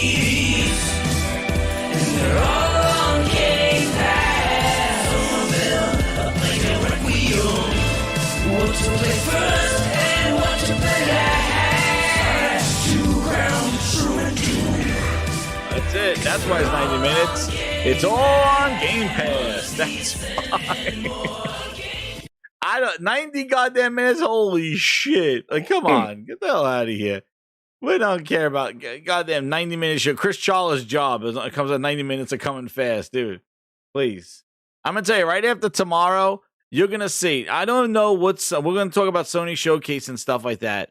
But I didn't tell you, probably Nintendo Direct is tomorrow. I don't know. Nintendo will, they're hit and miss, dude. But if these shows are what they should be, it will show you, show you how irrelevant Xbox has been. If these shows if they really want to have this as the holiday showcase. But I don't think we'll talk about it. But first I want to do the Bonnie Ross thing. I want to show the interview that had me concerned 2 years ago, and people said fearmonger. Didn't have one without the other, and I think it is always iconic. You always see Master Chief on. This is what she's saying. Hear this. This is some craziness. On it? I'm kind of curious. The multiplayer will not be separate from the single player. Like you said, somebody in the chat is smoking that shit. Y'all need to really stop smoking that shit. Would Xbox even be here today if it wasn't for Halo? And so I think that relationship is so. Symbiotic. It's 3-year cadence that we've typically had between. Where is it? We can come back and talk about the Halo 5 stories. I'm sure that's probably one of your questions. But it really was more working. The Halo engine's a very technical, engineering-focused engine. It's super hard for creatives to work in. It's super hard for a lot of creatives to work in. The Halo engine. Very difficult to work in. On Halo 4, on the engine to get it to look as. I think it looks amazing for being on the last generation, the last year of the platform. We promised the team that we would do the work on the tools and pipeline for Halo 5, so it wasn't such a challenging project to develop, or challenging environment to develop on.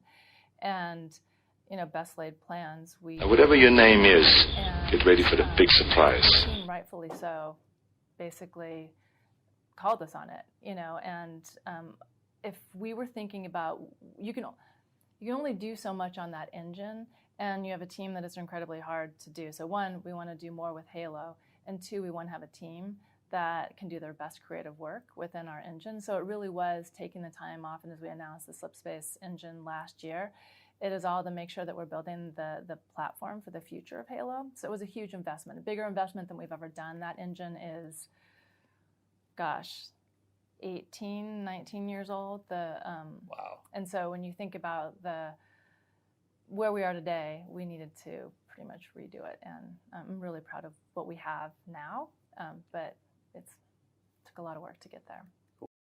That was talking about the slip space engine. How the other engine was like 14 years old, and it took a lot of work to get Halo 4 to look the way it did, which Halo 4 looks better than engine? Halo Infinite. I'm sorry. What engine? The old Halo Halo engine. 4 does look better. Yes, Oh, but it took a lot of work, and that they wanted to make slip space so it's easier to develop for. Dude, you heard that, right? You heard that stuff like this. It don't look like it paid off. No, it doesn't. No, And she said it was a lot of work. This interview was when? This interview was in 2019, everybody. 2019. This is what they were talking about. And guess what they were coming off of? The Lion King demo of the shit space engine. Him and yada, from the day we arrived on the planet. That's the goddamn video that they had, the slip space engine, that fake bullshit that they showed the goddamn the hippopotamuses and all this other shit, the cows and all that other stuff and some horse shit. That's shit space engine to you. And then you got to see what it was. Craig with a hairless ass. Oh, damn it. Cool. So, but this is the bullshit they've been feeding us. Wait, there's more. You think there's more? Bonnie Ross is going out on top right tonight. Here we go. Watch this. All right, so Halo 5 comes around on the back of Master Chief Collection's difficult time with that too. We didn't even talk about that. The issue that happened with Master Chief Collection. Holy shit. We didn't even talk about that stuff. We talk about issues with Halo 4, doing Call of Duty, Halo 5, not having the story. Hey, Master Chief Collection was fucked up when it launched. A disaster, dude. That shit was fucked up when it launched. It didn't even work online. No, you couldn't. I remember. I was on the HUD too. Holy. Dude, let me tell you. I think maybe you were trying to play it, as a matter of fact. Dude, that was years ago. I remember getting that fucking game, and it took them almost a year and a half for that game to really function well. They killed it, dude. A fucking year and a half. We forget, dude. They destroyed game like that. Yes, they destroyed it. They fucked that game up. It was tough. And 5 comes around, and I think that's 5. Now he's talking about 5. I would say maybe you disagree, but by and large, the multiplayer was universally beloved. This is a phenomenal. The multiplayer was fine in Halo 5. Campaign, not so much. Campaign, not beloved. Sort of the. Watch the video. Hear this thing. Any of Halo 5's but they feedback fucked that up on either side of it. Yeah, listen to this. Single player or multiplayer, take you guys by surprise, or sort of, and what were the kind of learnings that you took away from 5? Yeah, I think that I think there were concerns before we launched it. I think that I am super proud of the story we told with Halo 4, and I think that we've done a good job with transmedia instead of broadening the cast of characters. I think with Halo 5, we kind of might have jumped in ahead of time without really thinking.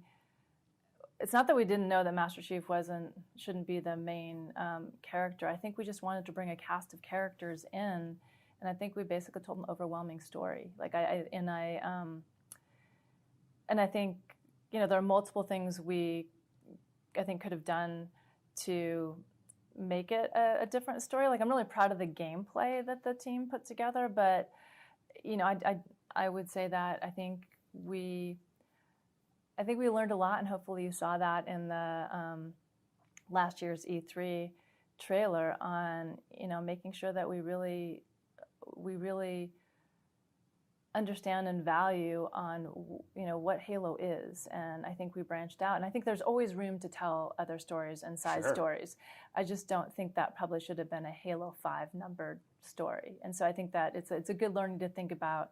It's a vast universe, and we can tell these stories, but there's also an expectation on with where we left Halo 4 and where we went with Halo 5 that I think audiences gave us a lot of feedback. It was definitely not their favorite story. So Infinite will be applying those lessons. No, I think that hopefully we do listen, we do learn. I think that with Halo 4, I think I'm really proud of the campaign. I think our multiplayer lacked what we needed. So I think we did a good job with Halo 5 on fixing the multiplayer.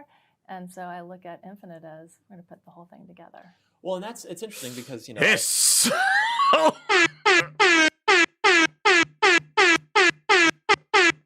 That was sus. Hold on.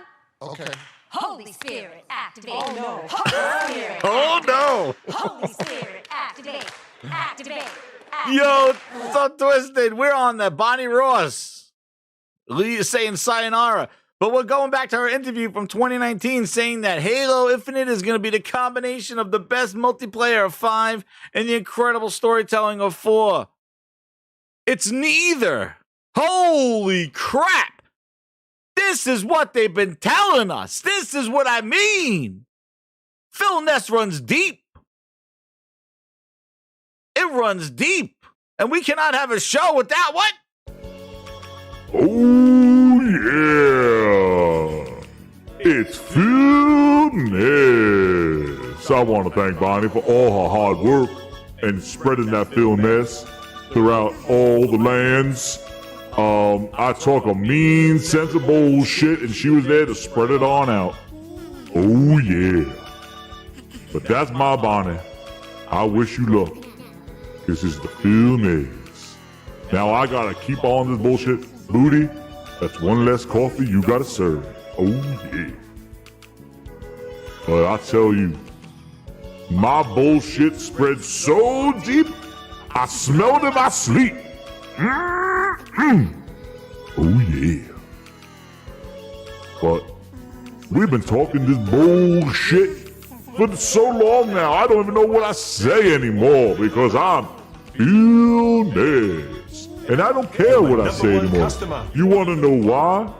Because I'm winning awards, bitch. And I am the head of Xbox VP. I have a seat at the table. Shit. Seat at the table. Oh yeah. I'm jumping on. I'm moving on up. Like the goddamn Jeffersons.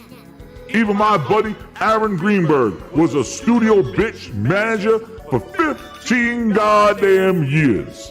And I made him a VP after he shipped the Xbox refrigerator because we beat Skittles on Twitter. Oh yeah. He got promoted. 15 years. And just remember, everybody, I had the green light. I could have bought anybody I want whenever I wanted. I could make any game that I ever wanted because I'm Phil Ness. And everybody who follows me gets promoted.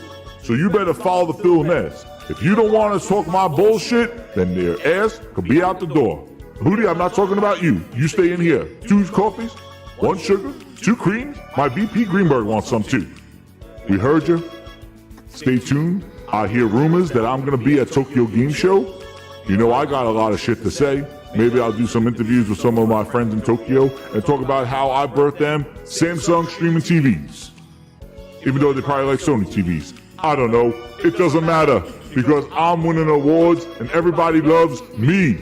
Phil Ness. Holy shit, he got a lot to say, that son of a bitch. Coming on this show, hijacking my stuff. Trying to make a promo for him being in Tokyo Game Show. Ah, damn Phil Ness. But Bonnie, wait, she got more. She got some more to say, Grinders. We're not done. We're not done yet. She got some more to say. Let's see. In my opinion, and I'd be happy to, I will debate anybody on this. I think Halo is arguably the last major first-person shooter franchise that's still active, that is beloved for both its single-player universe and its multiplayer. You know, there have been other franchises that have kind of gone one way or the other. Well, that didn't hold up. But I really feel like Halo, people love it. And maybe they love it, you know, they're kind of in it for single player and for multiplayer, but it is beloved on both sides of that coin. Is that legacy of Halo important to you? Is there, or you know, I kind of want to turn this into a conversation about the evolution of online gaming and games as services. So I'm sort of curious where you see Halo as far as, do you see it as a responsibility to both a single player universe that you came to Halo for and the multiplayer side of things that it's, that the industry seems to be pushing a little more towards on the games as a service side? Yeah, and I'll step back and answer a little bit broader on that. I think Halo does serve, a lot of, we have research on what players Here we go, grinders. But when you look at what our DNA is and you look at research and people, it is a Get beloved ready. story. And it 2019. Is like Hear a it. perfectly orchestrated sandbox for multiplayer as well. One of the things that Bungie saw, as much as we do, you can't take a feature away from Halo. I mean, we need to be able to, but the audience definitely wants it to be additive, which then, Halo 4, biggest Halo game. Listen, this is probably the most important quotes that you only heard here. If you were subscribed to the Gaming Grindhouse in 2019, I need everybody to turn their volume up a tad and listen to this statement quote. We've played it here before. If you're new here, with almost 1,600 subscribers strong in the Gaming Grindhouse, I want to thank you.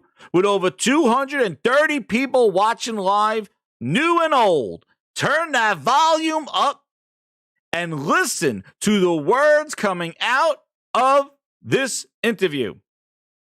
2019. Listen. They can't take things away. Listen, listen, listen. And think about what we know now with Halo Infinite. Listen to this. Multiplayer side of things that it's here we go. The industry seems to be pushing a little more. Get ready, what she says about content. And I'll step back and answer a little bit broader on Get that. ready. I think here it is. Does serve. A lot of we have research on what players play, but when you look at what our DNA is and you look at research and people, it is a beloved story, and it is like a perfectly orchestrated sandbox for multiplayer as well. One of the things that Bungie saw, as much as we do, here it comes. You can't take a feature away from Halo. I mean, we need to be able to, but the audience definitely wants it to be additive, which then, Halo 4, biggest Halo game ever. We promised we were not going to do that with Halo 5. Halo 5, the biggest Halo game ever. And so I think it's like we keep adding things on versus kind of taking a step back and saying, what is really important? And how do we get that right and make sure that we really are focusing on what's the right story to tell? What's the right multiplayer experience, and then learning what we did with both Halo 5 and MCC, we can keep adding things on, so how do you kind of look at making sure that with each beat that we are doing the right thing? And I think that is a learning for us, but yeah, I don't think you can have one without the other with Halo. I think it is. I'm so glad to hear you say that. It's both. I think, again, story is incredibly important. And so is multiplayer, and we have audiences that, champion both sides. And then a lot of them that like both of them. I mean, it's the topic du jour. I can't not have you sitting here and ask you about, Battle Royale. Oh, it's Battle Royale. Oh, damn. Yeah, there's a bonus for all you grinders. Hit that like button. There's a bonus. After that interview, after that statement, here's a bonus. Yeah, right. It's the Battle Royale. Now, as we record this at the DICE conference in Las Vegas, Apex Legends has taken off like a rocket. The Respawn, super talented team, and they're like 25 million total players right now. It is. What do you guys see? I'll phrase it this way: at 343, how are you guys looking at that as the curators and protectors of Halo, and you're responsible for growing the IP, but also and the business, like. What do you see when you see, the Fortnites and the Apex Legends out there in this genre that you could go into if you decided it was the way to go? Like, how do you guys see it? Yeah, I think that ever since PUBG and Fortnite, we've definitely had, people on social saying, like, we definitely want a Halo Battle Royale. I think that Vince and team did a great job with Apex Legends, and even within the studio. Maybe they've taken some pieces out that you could think about you could see much more like, hey, you could do this with Halo. You know what I mean? Like, I think some of the things that they've done with Apex, like they kind of, for us, kind of feels a bit more like Halo.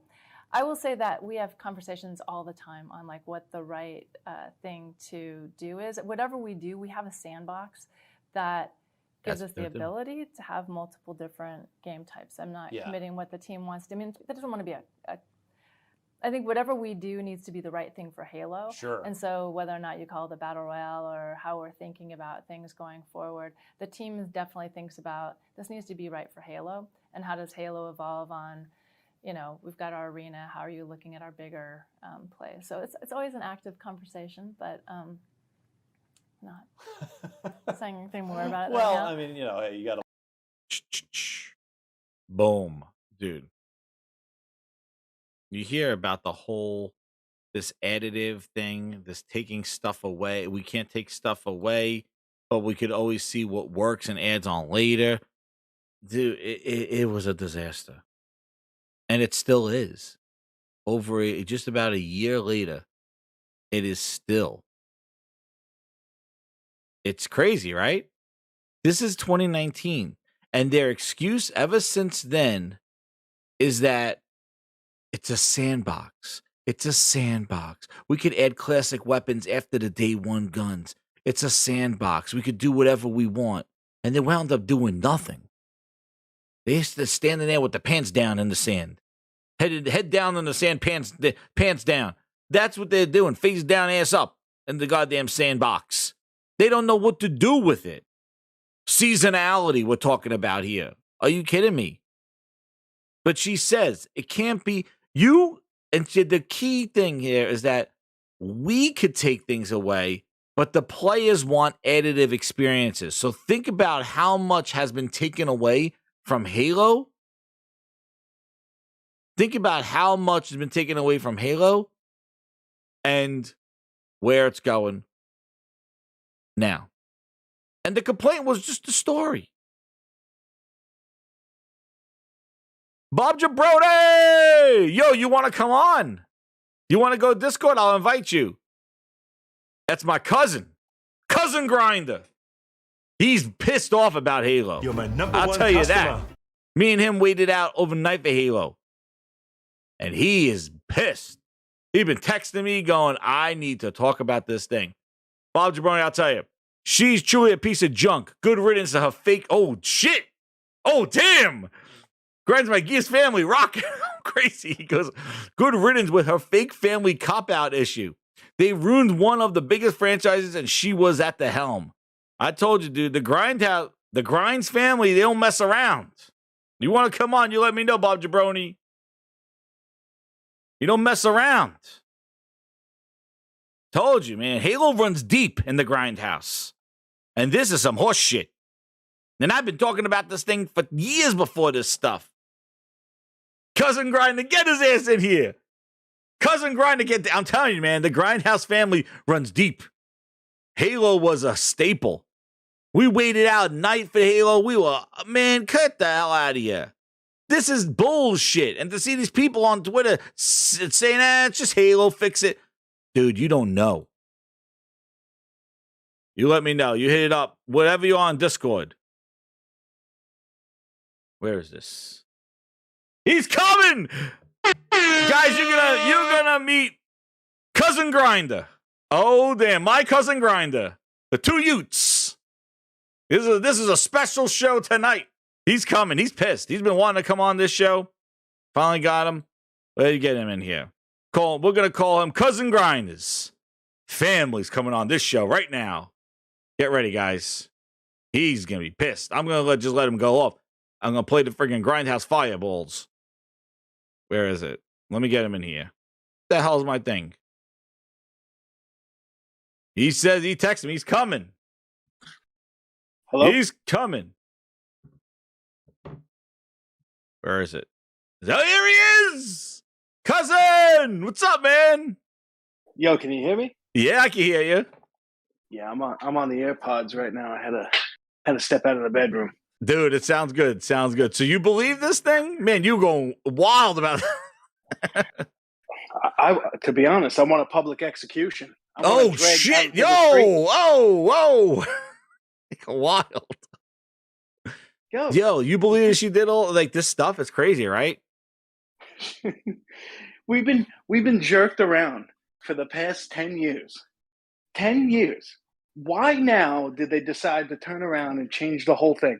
Let's fire her now. After 10 years, you haven't put out one successful Halo. I don't remember Halo 4. I don't remember Halo 5. And you asked me today, I don't know Infinite. I can't even tell what Infinite's about because everything happened off screen. Or I got to go out and buy a book. That's poor storytelling. What are you doing? That's right, dude. It's junk. Do you believe that junk. Yeah, right? Like they have not. You've been iffy about 343, and then we're talking about like how you talk about 4 and 5. What about Master Chief Collection?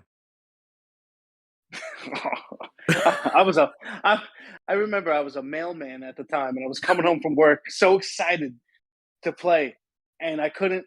I think the first day the online was broken. It was completely broken. You couldn't even log in. Yeah, you couldn't play for it at all. Nope. No, man, this is real. This is not no voice. This is not a voice mod. My cousin. It's a voice mod. Yeah, I've been trying to get on. I've been trying to get on for the past few shows. Yeah, man. Yeah, I know. You've been pissed about this Halo thing when they delayed it, dude. 2 weeks ago. It's irking me, and I don't know what Phil Spencer's doing. I don't believe anyone the problem is gaming has become way too corporate, and there's no one in there that's passionate about the projects they're working on. It's all about how can we make money the fastest way, and it's everything. It's not just Microsoft and 343. A majority of the games, you get them, how long are you on a game? I used to spend 4 or 5 months on a game. The longest I was on a game this year was Elden Ring and Hunt Showdown. Other than that, Hunt Showdown is pretty wild. Every other release has been straight junk. Look at Battlefield. What happened to Battlefield? Oh my God, right? Jesus. They're trying to bring that thing back. And I know. What's sad is people are actually like sympathizing with 343. You're telling me they're people? fuck them. We pay money. That's right. Money. What are you talking about? What about Game Pass though? What about Game Pass? That junk? An xCloud that's still not released? They're still in beta, right? It's so I think Apple put out something where they can't release the app on the iStore. Yes. So I've played it and I've tested it, and even though it's in beta, but it performs horribly. It doesn't matter what kind of connection you're on. I don't know if they're still working on it or what they're doing with that project, but it hasn't improved on iPhone at all. Oh, it hasn't? Well, did you try? No. You tried that trash? Like that friggin' cloud streaming shit? Yeah. When I have like a rain day at work or whatever, I'll pop on. Because I have 5G ultra wideband, the future. It's shit. Yeah. Don't matter. Doesn't work. Mm-mm. No, it doesn't work at all. It does. It doesn't matter. It what do you mean? It's not the future? What? It's far from it. It's far from it. And nobody wants to play on a 5-inch screen. You can't. It's nice as an idea, but it just doesn't work. If I'm streaming games, I use Moonlight on my Surface Pro, and I'll stream from my computer at home. Use the cell phone service, and I'm streaming full Steam games from my home to my laptop in a truck in the middle of Brooklyn. Damn. Yeah. So that's the Steam stuff. So you don't use the Steam thing. No, Steam streaming is actually pretty bad too. Moonlight is way better. All right, if you want to do streaming and you're in desperate needs for streaming while on the go, you heard it from Cousin. There it is. Yeah. Moonlight's great. It uses NVIDIA codec, but it's just the state of gaming is sad. What happened to Gears of War? I haven't heard anything about Gears of War. I haven't heard anything since Rod Ferguson left. They killed the what is it? They killed the goddamn competition. with the Gears tournament that they hyped so much, and they shut it down in over a year. Crazy. And they shut down, and they said they're putting no more content. They're working on their next thing. We were talking about it earlier. They're working on goddamn State of Decay 3. Oh, yeah, the Coalition jumped on that.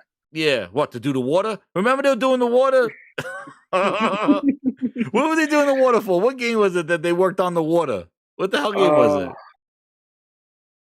Honestly, shit. Guys, you remember what game they were like they did the water for? It was for an indie game. It was for one of the other little games. Was it Minecraft? No, it wasn't Minecraft. Was it? It was something where they worked on the water. Specifically the water physics. I have no clue. Shit, I forgot. Grinders, if you remember in the chat, like what they worked on. I thought they worked on something with the water with one of the other games. They were doing something with it. Oh shit, I forgot what it was. I don't even know why there's a State of Decay 3 coming out. Because the first one was like cool for the time. It was pretty good. And then there's no innovation. PUBG. The second one was horrible. It was PUBG. They worked on the water. Thank you, No Cap. Thank you, Sick. Yeah. PUBG. They worked on the water. Oh, shit. Talk about graphical fidelity. Oh, damn. PUBG. Holy shit. That's when Aaron Greenberg was running around with the goddamn frying pan and hyping up goddamn, what is it? Friggin' that DJ. Goddamn Magic Mouse. What the hell is it? Dead Mouse. God damn it. It was Dead Mouse and PUBG and Aaron Greenberg with goddamn frying pans. That's what the hell when PUBG was an Xbox game. Holy shit. Oh my God, they're horrible, dude. And to think they did this to Halo, man. They did this. Halo was so when you heard about this delay, dude, like this delay of the seasonality. What do you think about seasonality? That was supposed to be what it was from the start. We just haven't experienced it yet. I've been on the Reddit every day. I stopped playing Halo in December. So after launch, I beat the campaign, and then I started noticing the desync issues. Oh yeah, they never fixed it. No, they never fixed that. Big Team Battle was down for like 2 months, and that's mainly what I was playing. And my friends hung around for maybe about a week.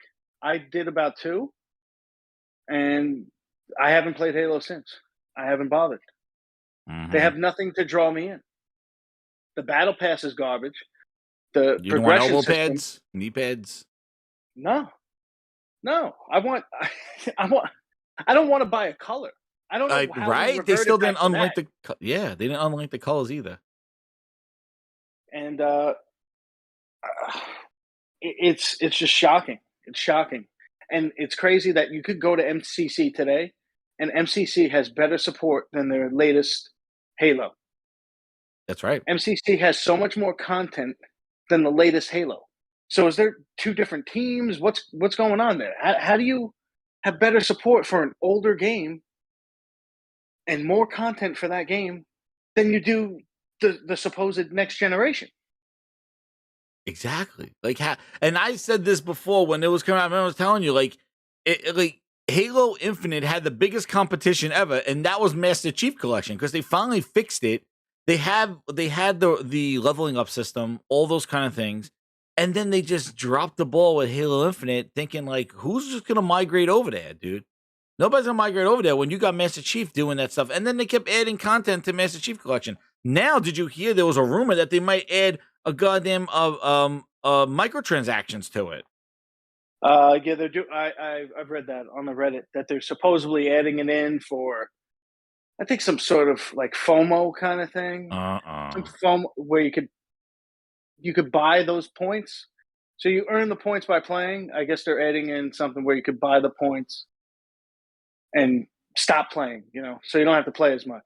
Oh, gotcha. Because nobody wants to play. Yeah, so you buy the points and you can get that's right, Wild Wolf. Where's the outrage? Where's the outrage? Oh no, Sergeant wrote that. It's like, where's the outrage for the Halo Master Chief getting microtransactions? Exactly, dude. No, they baby Halo. That's the thing. Like, and I was watching some other people with their content and stuff. Like, they're changing their channel, the Halo content channel. You saw that, right? Yeah, I've seen the trend. I follow who is it? Xperia. Mm-hmm. And, I watched Halo Sean follower. W, whatever his name is, Sean W, whatever like that. He covers some stuff. He's like, he started doing Fortnite videos. Yeah, because there's nothing to cover. and people are jumping for joy that we're getting 2 Forge maps made by 343. What the fuck? and I was pissed off, and this is going back to Reach, because Reach released a bunch of Forge maps into rotation. I like Forge maps, but I want official maps. I don't want to play Forge maps in matchmaking. Yeah. I want to play Forge maps on custom games. It looks cheap, it feels cheap, and it definitely feels like minimal effort from the company. Exactly. Yeah, and what do you think they're doing with the Forge, dude? They are doing Forge. Basically, they're going to make you guys or the community make the game that they can't do. That's exactly what they're doing. And then one weapon, right? Gio knows, one weapon that they're working on. One goddamn weapon in by March, and one shield bomb. What the hell is that? One? Where are the classic weapons that they promised after day one? Remember, like the classic shotgun, the classic, we'll find the time and the place. What about assassinations? Where are those? Remember they said that wasn't going to be at launch? People were begging for those. Right? They've been begging. Assassinations. Where's the ray tracing that they promised? Where's that? Yeah, right. Yeah, where's that? Ray they tracing. did promise that. Well, they did. They did. Ray tracing coming a year later. Yep. I think it was on the original roadmap or something too. It was. They said it the ain't first coming, priority. guys. It ain't coming. It's not coming. They're gonna abandon this game because this shit is gonna have no players. Well, if you check the Steam charts, I think it's holding like 7K, which is pretty abysmal for a free to new play Halo game and a free. Yeah, and a free to play. So I don't know if Xbox posts their numbers, but I think it fell out of the top 20. Oh yes, I did see that. Listen, there's more people playing Power Wash Simulator than that shit. Oh shit! It's garbage. It is. How do you release a game and then compare every other Halo? You compare every other Halo, and they at least had like 7 multiplayer maps at launch. Some of them might have had more. And then you release a Halo game with, I think, 3 or 4 maps for multiplayer. One got dropped from matchmaking because people hated it so much. So what good is that? You got 3 maps, 2 game modes, a UI that barely works. Yep, and they took away that game mode, dude. Like, you remember the game mode, the last spot in standing? They said they need to focus on other things. Like, they took it away. They didn't even make the whole season 2. I don't even know how many people actually came back to play that. Like that. That's what I gotta say about that shit. That wasn't even enticing. It wasn't. It was. People like, I saw some stupid idiots on internet going like, "This is their battle royale." I'm like, dude, this is gun game, bootleg gun game. And that's another thing. Why does Halo need a battle royale? Why? Because they don't have anything else. They keep getting it twisted, though. Halo's supposed to be Halo. They're trying to make Halo be 10 different other games. Yeah. And that's why 4 failed. That's where 5 failed. You're right, yeah. And they're focusing too much on this competitive bullshit. Who the fuck cares about competitive shit? That was a huge issue that when they did that, that was one of the pushbacks that they had about, them focusing on the whole competitive stuff. It's like, dude, what about just like a LAN, like a fun game? Like, why do you want to know why they got to focus on competitive? Because they got to make their money in Halo Championship League and get the viewership and get the donations. So that's why they got to focus on that stuff. Same reason why they did that with Gears. Like, I remember, like, Gears multiplayer wasn't shown at all, and the first reveal was gonna be at the Gears ESL League or some bullshit like that. And then they showed the multiplayer there, and then the ESL League ended in a year and a half. They shut it down last year or the beginning of this year. And they want the money from other places rather than just making a great game that people want to play. They want all this other bullshit. Like, before you stop with the Halo rant, what did you think of the Master Chief show, the Halo show? I didn't even watch it. You didn't even watch? It looked like shit. It looked like shit. I know. Wait, the one on Paramount? The Paramount show? Plus Chief. I'm not watching that bullshit. I knew it looked like trash. I wasn't wasting my time on it. Right off the bat, you could smell it. You could smell that it was garbage.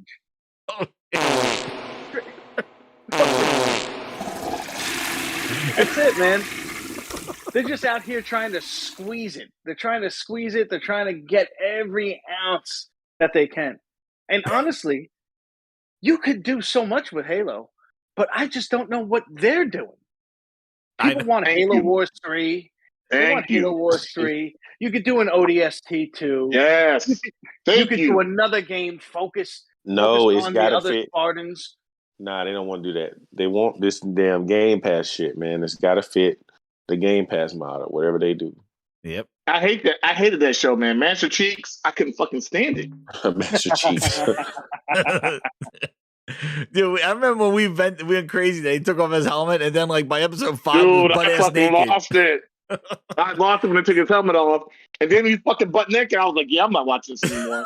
I couldn't do it. Yo, when they shoved Cortana in his goddamn back of his head and she's watching him taking a shit, I'm like, what the hell kind of show is this? I heard it wasn't even really about the chief. I heard it was about like Quan Lee or whatever. Yeah, it's about some refugee little girl that he found on the planet. It was basically the bootleg Mandalorian, except they didn't have a cute baby Yoda. They got some like little girl that was like getting was on a stripper. The creatives. I think honestly, man, the problem with a lot of these video game shows and movies is the people that are doing these adaptations. I don't know if they really. It's almost like they don't even care about what the game is actually about. They want to tell their own. They want to tell a unique story that has nothing to do with the fucking game. And it's like, okay, yeah, you use some of the characters. It's kind of set in this similar world, but it doesn't keep the essence of what made the game so good. And they just don't understand it. And to me, I just don't. They're never going to get it right. Especially not with that shit that they tried to pull. Somebody in the chat said, gun to your head, the Halo show or the Resident Evil show? I'll take the Resident Evil show because at least that shit was just kill me. No, kill me. Just kill me. I don't want either one of them. I didn't watch any of that shit. I didn't watch. Dude, I watched all the Resident Evil shit, and they had really good actors. But I would say I'd rather watch the Resident Evil shit than that Halo shit. But shit was not Resident Evil, man. Come on. No, man. that was like a future. Once again, they tried to create their own story, their own narrative instead of the lore. Why was Blade in the show? Why was Blade in the movie? That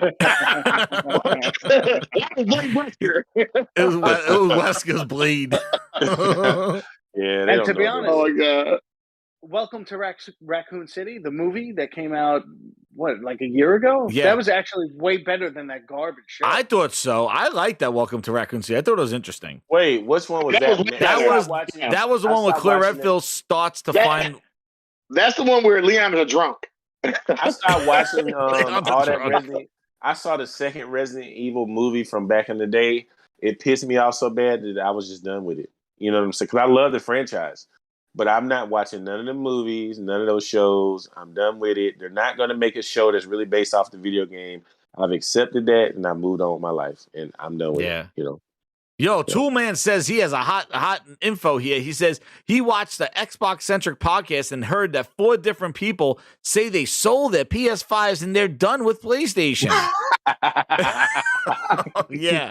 Right before God of War, I'm sure. They're like, I can't wait to play Pentiment. And so ask Graham goddamn Halo bullshit. What are they playing this year on Xbox? What for? Not third-party game, not Madden and NBA 2K. You know what they're waiting for? They're waiting for a motherfucking Scorn. They want to see fucking C-dicks on the wall. Oh, that's what they're waiting on. Yeah. Oh, High on Life.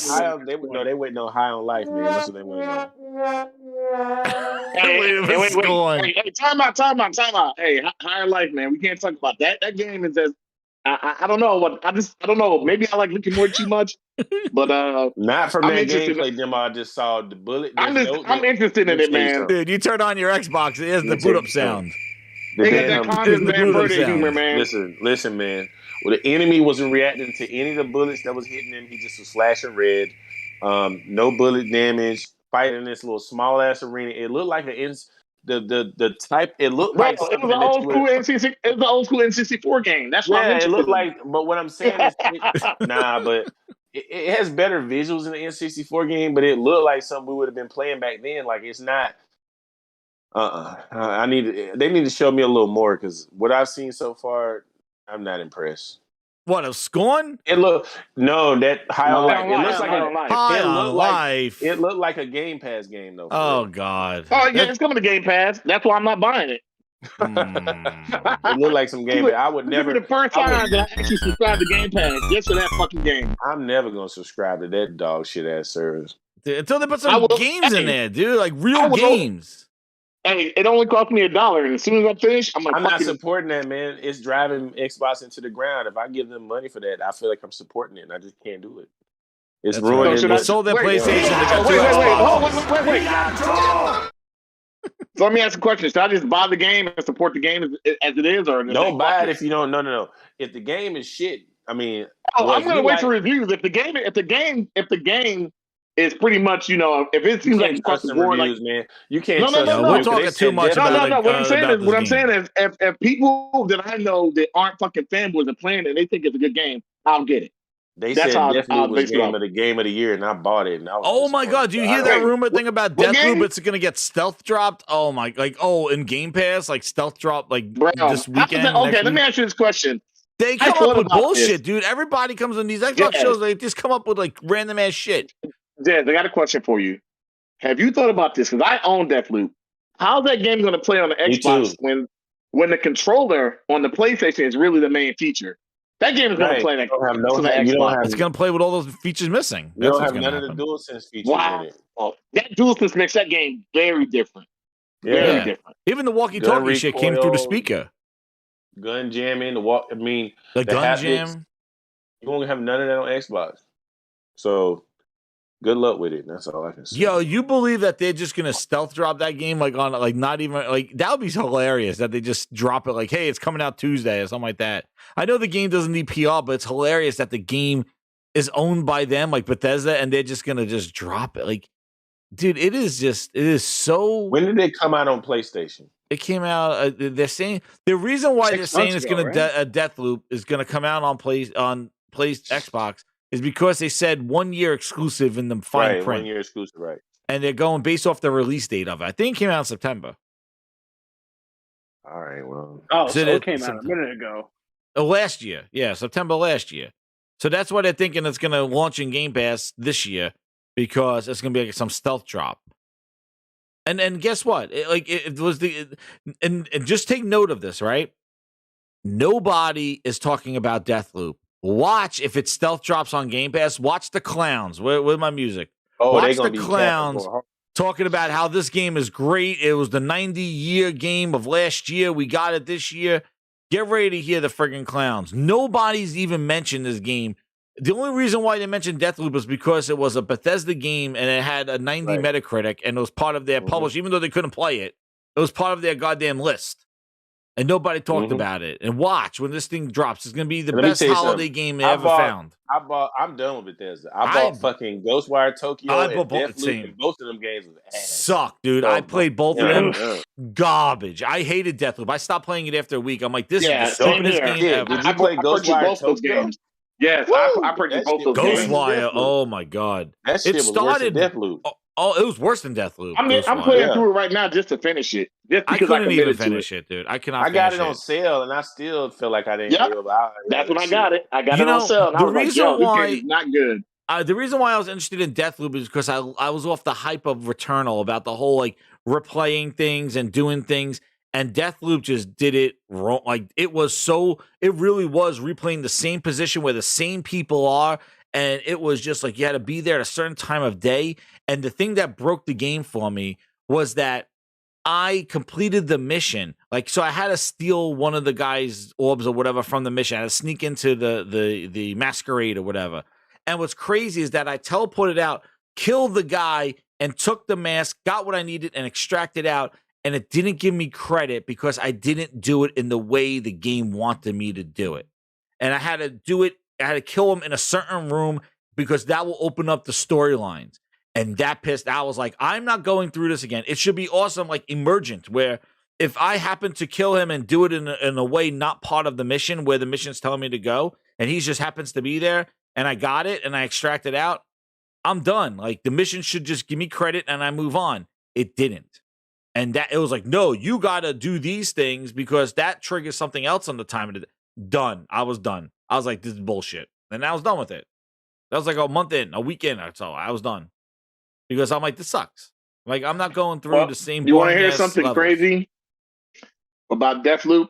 There's some people, I'm not going to name names, that are primary Xbox people. They got Deathloop and they platinumed it. because they played with each other and they cheated the system. Yes, they had the person I'm invade their shit. Not going to name names, but there are two people I know. They profile share, and that's how they beat Deathloop. And I went and I was like, wait, how did you get a platinum in this fucking game? Yeah, because they were playing together. And I'm like, look, to each his own. I'm not mad at that, right? But sometimes I just look at these people that are like talking about these games and their fanboys. And I'm like, come on, man. Like, are you really? Because Are you really liking the invaded. game? Are you really liking the game because it's a good game, or are you just doing this just because you want to have for talking points? Yeah, And a lot because you of it's could get talking points. invaded in the game, right? And the thing is that Exactly. the person you know is invading you, your friend invades you, that person could help you kill the people so you don't have to deal with them. And they won't attack And that's what they did. So And you that's could what just they did. like, it's basically like a cheat code. Like that person could just kill for you. But when you're playing a game and somebody invades you, it shuts down your whole map. And then now you got to deal with the invader. And now your progress in the mission is postponed while you deal with the person that invaded you. Oh and no, it's just, I'm looking right at their trophies, and they got a platinum in this game because they got help. Dude, they got carried. We're not going to say names. Well, good luck with that. Everybody's talking about it. It's the rave. Everybody can't wait for it to come to Game Pass, I guess. I'll tell you right now. Nobody's talking about Deathloop right now. But if it shows up in Game Pass, it's going to be the holiday extravaganza. Mark my words here on the Grindhouse, and you heard it here first. Now, because now we have to clean up. No, we're still talking dirt. That Xbox UI. Cousin, did you see that new Xbox UI? Blocks galore? Did you see this thing? No. Oh. Dude, I don't even own an Xbox. Oh, Dude, shit. Yeah, you're PC. Yeah, I'm PC. We moved I have on. no interest in buying that. Well, the problem is with the consoles, especially I guess for Halo as an example, they're not going to add that ray tracing in because they're still supporting last gen hardware, and that's the whole gaming industry as a whole. Like what? I remember a period of time where, like, when Gears of War came out, there was giblets and blood and all that shit, and then you had Battlefield Bad Company with physics and what the hell was that? Red Faction Guerrilla with all these physics. Yeah, Red Faction's great. What happened to that? What happened to the innovation? In the engine? I know. What's going on? I know. Are we just limiting it all because we want this inclusive? Everyone's got to play, and we got to include the console from 10 years ago. So what are you going to start including? We're going to update the N64. But they say that the PC is the limiting factor now, because they got to support old graphics cards. That's what they're saying. They're like, oh, well, the PC, it's not necessarily the consoles, it's also the PC and, all those old graphics cards that they may need to support. So the PC is the limiting thing. Damn. I mean, if that's the case, I mean, anytime I've ran into where I couldn't run a certain game, I guess because I saved my money, I bought a better piece of hardware. Yeah, and it's unfortunate. Well, what do you play on PC? But you do a lot of graphics, the 3D graphics and rendering and stuff. Yeah, but what games do you play on the PC? I've been playing Hunt Showdown, like Hunt Showdown. They've added a lot of content to that game. Who would play? I think my friend Wooly was playing that game.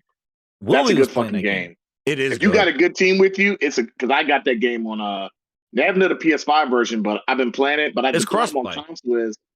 Is it? Is it crossplay? I thought it was. See, I didn't know that. No, I don't. I know if it is, because the problem is I had a group of friends that were playing on console and they moved on, and that game you really have to have a committed group of people to play with you. Yeah, totally. Yeah, when that game first released, it was a pile of dog shit. And it got. No, he's right. It was bad. Yeah, it was bad. Poorly optimized. You couldn't get into games. The mobs would lag and all that. But now it's a powerhouse. I guess a couple of streamers picked it up. Someone made a YouTube video about it, and now they're holding it like 27,000. I think. Wow. When I was on, because it had a second life. It had a second life to it because it got that content. Yeah. But, it's a unique game because it is like a battle royale-esque game, but it's still like is a team. I forgot how it is. It's team. You have 12 players. Yeah, and you have multiple bosses, because now you can either have a single boss you have to hunt, or two That's what it bosses is. on the Yeah, map that you have to hunt. PvE and PvP. That's what it is. Yep. It's a battle royale with a boss in it. Yeah. And the gunplay is literally like nothing I've ever played before. It's very realistic. It's stiff, but yeah, it's hardcore. It's hardcore. Yeah, and you die pretty quick. And it's But almost like yeah. the Witch. It's almost like the Witcher type shit. There's all like zombies and like weird like mutant things like going around the area and stuff. Yes. Yeah. And it's like a unique art style too. Like yeah, no one has made something like this. I haven't seen it. Yeah, I gotta get back. I want to play it again now. I gotta play. Because I played. It was hard. If you didn't go by yourself, it's hard as hell. Like that's what happened to me when I got it when it first launched, and I was just like, it was hard as hell. You get there. Oh, like I did fight the chainsaw it's still guy. hard. Though. I fought one of the guys. It's still freaking hard. Yeah. But now they made it more accessible. They added like a tutorial for new players. Because like when you first got it, you didn't know what the hell was going on. You just jumped in, found the clues, and you were just confused. Yeah. But now they made it more accessible, and they have a lot of content. And I bought all the DLC for it. That's how much I enjoy the game. Yeah. That's what you do, man. Good games, like games you're invested in. That's what you do. And yeah, they. But this, did you see? So you didn't see this freaking UI. It looks like a baby UI, actually. If you look on the screen, if you're watching the stream, this thing. So the trigger here is that, dude. This is what the app looks like on the Samsung TVs. So you see this. This is what the app looks like. And if you go and look what they put, this is what they're changing this to. They basically make it look like the app on the TVs. And they cover your whole friggin' background. And this is kind of what they're doing with the Xbox. They're basically trying to unify this cloud Game Pass type almost like a Netflix grid of just content. You can't do your customizations anymore either. So I've been reading a lot of people upset about that. You can't customize where your stuff is on the main screen and things like that to me. You can't like customize, like what you can do is, you ever see if I have the video? Is this the video? Wait a second, I think I have the video. See, some people are making renders like this. Like, why doesn't it look like this? This is an example. Like they should have the information of the game. Look, all these games. Yeah, when these games are coming. Oh Jesus! But yeah, that's like a fan render of what they do. But where's the video of it? Because the really gets crazy is when you go down the UI to look at it. And let me see if I have video here. Is this it? Where is it in motion? Unless they took it down. This looks like the Windows Store, right? It looks horrible. Yeah, it looks horrible. They took away the customization, and basically, is this the video cover? Damn it! I'm trying to find I think they might have taken. Yeah, they've taken it down. They've been protecting the video of it. Yeah, they took it down. But one of the things that yeah, they took it down because I had it in my bookmarks and it's not there anymore. So if you keep going down here, there's all Game Pass stuff, like action games in Game Pass, this in Game Pass, the whole screen. Oh, well, maybe it's in my comment. Hold on, because I did tweet it out. Let me see. Maybe it's there. I said if you don't belong to Game Pass, here it is. Here's the Xbox UI in motion. Here it is. So look at this. Let's see if I get this thing here. So look when you scroll down. It's popular on Game Pass, recently added Game Pass, Dark Fantasy Game Pass, EA brings EA games to Game Pass, cross-platform you play Game Pass, then you go to My Games and Apps, here finally has your stuff here, store, and then look at here's the store. The store is like that. And then you look here, like look at this. A Fortnite image, Game Pass ad, classic games, and ad for Call of Duty.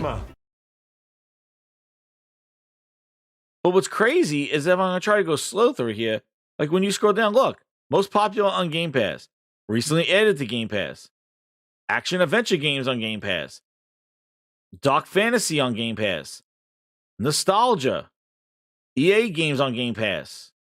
It's basically a big Game Pass ad. cross-platform games on Game Pass.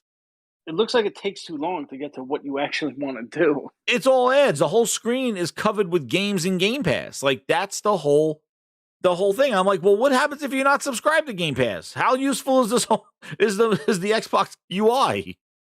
Well, did they get rid of regular Xbox Live? Isn't that No, not it's like still there. Anymore? It's still there. But you could get it by itself, or you could get it through Game Pass Ultimate. Yeah, I was doing Game Pass Ultimate. Yeah, because you want it on PC. But I would say don't even do Game Pass Ultimate because you're trying the cloud shit. But if you don't want to do the cloud stuff, just do Xbox for PC Game Pass. Well, I canceled it. You canceled it? Yeah. Because I literally only got it for Halo Infinite's campaign, and I was glad. Oh, that's what I did it for. Yeah. I was glad I paid like the $2 or whatever it was at the time. Yeah. To play that half-baked piece of shit. Dude, that was a horrible story. That was garbage. That campaign was horrible. People are praising the fact that this guy Joe Staten's there to, like, he's saving the day. What'd he do? What'd he do? Why? If he cared so much about Halo, why would that piece of shit story be served like that? Right. Cortana dies off screen. Escharum, you don't even know who the fuck he is unless you played Halo Wars 2 and then read 6 books on the side. I'm not in Barnes and Noble reading. Who the hell's reading this shit? Who the hell's reading? Read 6 goddamn books and get some trash ass story. If this is your baby, you need to make that story. And they were talking about it being a reboot for casuals. If I was a casual player, I never played Halo in my life, I would be even more confused. That's right. I'll be like, why do these people like this game? It's like going to see a movie and you're like, you showed up 30 minutes late. Yeah, I know. It's crazy because like killed off screen. Yeah, like she was destroying. Oh my god, we're going the whole Halo shit, but like she was destroying Earth. Like she blew up all of Australia, something like that. She was blowing up planets and shit. And then it's just like, then all of a sudden, like that Escharum guy is like, or Atriox is like, hey, you know what? That's not cool. And then all of a sudden, she sacrifices herself to like stop him, and now she's a hero. Customer. Dude, get the hell out of here with that trash. But Twisted Sync goes, this UI looks like the Windows 8. Yes, it does look like Windows 8. It looks like a touch interface. I wonder why. Maybe they're looking to put the Xbox UI on a phone. Ooh, or maybe a touchscreen Windows computer. Twisted Sync with the other $2. He goes, Joe was on Recore and Crackdown 3. Oh shit, yes he was. He was put on Crackdown 3 to fix that trash ass game when it launched. Remember that didn't launch with multiplayer. He didn't matchmaking. Fix that. That game's a piece of shit. That is. He worked on that. Yeah, he came in at the end. The same thing happened on Crackdown 3. Yeah, that was another xCloud promise or whatever, with all their crazy physics being computed in the cloud. Dude, we didn't get that. A mess. The promises, dude. This is the shit that they're doing. But there's that Xbox UI, and it looks like goddamn Windows 8, and I don't know what the hell if you don't belong to Game Pass. I don't know what that screen looks like because who would give a shit about what's in Game Pass? It's all on Game Pass if you don't subscribe to Game Pass on that stuff. But anyway, it is crazy. Is Sony's updated too, or is it still like Sony's PS4? PS5 is definitely updated. It's streamlined and shit like that. It looks good. I like it. They just did another update to it. I just got the update for it, but they redid their thing. It looks like that created that fan made one. Like it has the bars across, but like when you go into your game, it has like activity cards where you could jump into parts of the game and stuff like that. Plus, it like shows each game has its own background and music. They integrated the store into the UI, and guess what? Their UI is all HDMI. I mean, not HDMI, HDR. So like when you jump into games, the screen don't flicker to turn on HDR. Xbox doesn't have an HDR. They just got a 4K screen for their UI. Their UI was 1080p until like 4 or 5 months ago. Their UI was 1080p. Okay. Yeah, so I remember when it launched, I had the Xbox launch, and then I had the PS4, and the PS4 is a 4K HDR UI, And when I put on the Xbox, it looked like I was going back a gen. And meanwhile, that was the 12 teraflop machine. And that you would see, because I play on projector, so like the 1080p UI was fuzzy as hell, and those boxes look. And the problem is, you look at that Xbox UI, it's so graphical, it's all big images and stuff like that. How can that not be 4K? Like that cannot be 1080p when you have all those graphical boxes and stuff like that. And yeah, I don't understand who they have working there. I don't understand. I don't know, man. I know they've lost so much. They lost so much mind share. Like people just, I'm telling you, man, it is ridiculous. They like you don't even you've been in other PC stuff, man. But like I tell you, the console world, they've lost so much goddamn mind share. Like they're not going to get their stuff back. They need to do with great games. At work, when the pandemic was going on, no one was looking for an Xbox. Everyone was looking for the PS5. Everyone was looking for it. Guys had raffle groups and all that. Xbox was never brought up. Really? I think my partner actually picked up an Xbox, and I think all they were doing on it was playing the older games, like the Xbox One games and the 360 games. Mm-hmm. But you hear it here first, Grinders. There you go. Cousin Grinders telling the facts. Frog, isn't that what you bought yours for? The old-ass games, like a retro box. That's what he bought for. That's what you do on it. You play all the old games. That's it. And what kind of new console are you buying to play all the old games? I don't get the point. I don't get it either, dude. I don't get it. I don't understand it. They should really push for their PC. They should push to bring those games. I would like to play those games on the PC. Oh, all the Xbox. Well, all the Xbox games are going to PC. I think they got They have an emulator. Well, yeah, I was about to say, well, Des, you remember I actually I wanted the Halo edition, but I couldn't find it, and I was such a Halo fan that I said, you know what, I'm going to get a Series. I said I'd get a Series X if they did a Halo edition. Well, and I ended up buying my Xbox Series X. Shout out to Kid Smooth because he had so many extra ones that he wasn't using. Yeah, he was like, my wife told me to get rid of them, so I still getting rid of them because I knew he wasn't gonna freaking screw me over and try to freaking do what everybody's doing on eBay. So I got one from him. I got it, played Halo Infinite, and I was just like, okay, now I'm waiting on the games, and nothing's come out that I'm really like, so I play mostly 360 games on it now. It's sad. It's so sad. That's sad. I got a whole Xbox Series X, and I play 360 games on it. That's what I mostly play on it.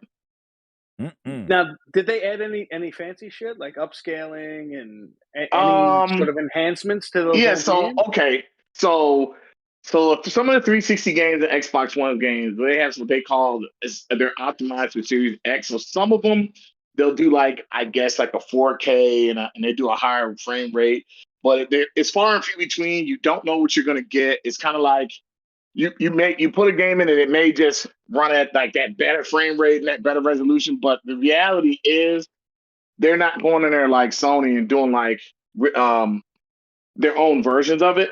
They're kind of like the same version that they're brute forcing it.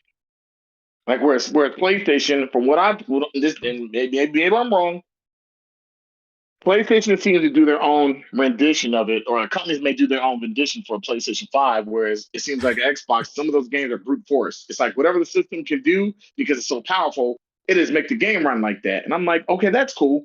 So they're not bad. Like they run really well. I just think that buying a $500 box to play old 360 and freaking Xbox original games on is not probably what you want to do. Yeah. So what do you think? So I'm going to jump to the last topic here, just to wrap up. Yeah, I don't know, because you could put your comments in, but I don't think you even, I don't know if you're interested or no. But tomorrow is a state of play for Sony. There's going to be a Nintendo showcase tomorrow too, and they said they're going to show in the notification for where is this here? They're going to announce. They said that they're going to have a state of play tomorrow. It's at 6 p.m. Eastern time. And that they're going to have updates. Let's see what the blog says. Let's go to the blog. It returns tomorrow. So this is like their not a showcase. That's what people are a little upset about. That's not a showcase, but it's some news on games that are coming. But they're going to talk about PSVR 2 is in there. So let's see what they got to say here. Let me read. It says, with the Tokyo Game Show around the corner, it's almost time to celebrate the creative contribution of Japanese game development, and it's a perfect time to kick off another state of play. So we're probably going to get updates to Japanese games that might be releasing. Expect about 20 minutes of revealed new updates and fresh gameplay footage for 10 games coming to PS5, PS4, and PSVR 2.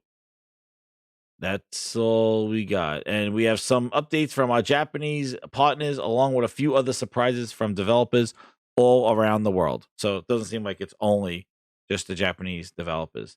So I'm hoping FromSoft is going to go there to Ooh. announce Bloodborne to PC. I'm hoping for some sort of there news it like that. is. Because of the thing, Bloodborne to PC, but it doesn't say anything about PC gaming on here. You PC fans. It says I can have hope. You can have hope. He wants that Bloodborne on PC. Yes, holding out for that thing. That this is, but they might. You know what? I could see maybe they do a Bloodborne update and then go to also announce for coming soon to PC. So maybe that's a good one. What about, do you interested in PSVR, the VR at all? Well, hold on. Now that he said that, you know what? If they do that, my question for you is, if they announce Bloodborne coming to PC, do you think if they no, I'm being serious because I'm a huge No, Bloodborne what fan about too. the comments? So if they announce Bloodborne coming to PC, do you think at that point they say a PS5 version is coming too also? Because that's the only way I can see that getting announced. That's what I was saying. I'd hope so. Yeah, Why because I would hope so. No, I think Yeah, they do like what they did with Uncharted, Lost Legacy. You know how they updated it? And they remember how they did with Lost Legacy, which still never came to PC. It never came to PC. I wouldn't mind that at all. I totally agree. I would love for it to go to PC as long as on my PS5 I can get a version of it. I think that's that Sony would do that shit. I don't think they'll make it just go to PC without a PS5 version. But Bloodborne PS5 version. And then go there, because God of War is not going to be there. Apparently they're waiting on that. God of War is going to have its own thing or something like that. Again, it's a state of play, not a showcase. So people are not saying like this is what Sony had last year, that big showcase where they announced Wolverine, Knights of the Old Republic, and Spider-Man 2. But it's coming. So this might be just. You remember they did the back-to-back state of plays, with the whole thing. So maybe that they might have doing, they might be doing a state of play, and then maybe another week or two do a showcase or something like that. This might be the the one just to kind of for the Tokyo Game Show stuff. But they said a footage for 10 games coming. So new updates revealed. I think it's going to be interesting. I'm hoping it's not an indie showcase like we've been getting from these state of plays. It kind of be like this indie showcase stuff, which I'm getting kind of tired of indie stuff. I feel like that's all it's been carrying us really throughout the whole year was a lot of indie stuff. So I kind of want to see some big things, especially as we're going into the holiday. So we'll see what they do.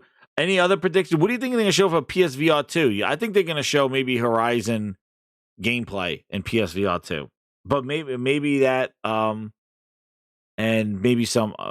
I bet you would they do Ghostwire Tokyo in PSVR? I could see that happening because that game looked like a VR game anyway. The Ghostwire Tokyo. I'm trying to think Japanese games for VR. What else are they going to show? One of your viewers said Armored Core. I'd be hyped to see that too. Armored Core. Armored Core. Mm-mm. Another FromSoft. Yeah. But Sony, I don't know what their deal is. So they've been releasing games on PC, but is it X amount of years after it's been out? They're doing it whatever they feel like it. That's the thing. There's no kind of cadence to it. People are trying to get a cadence. They want the day and date, which as a PC game, I'm sure you probably want the day and date too, which I don't think is going to happen anytime soon because they want to sell their console and then get it to PC. Plus, I think the day and date stuff, as we've seen with Xbox, dilutes the quality of the game. Like, I think it's just too much for a first-party studio to kind of spread themselves that thin.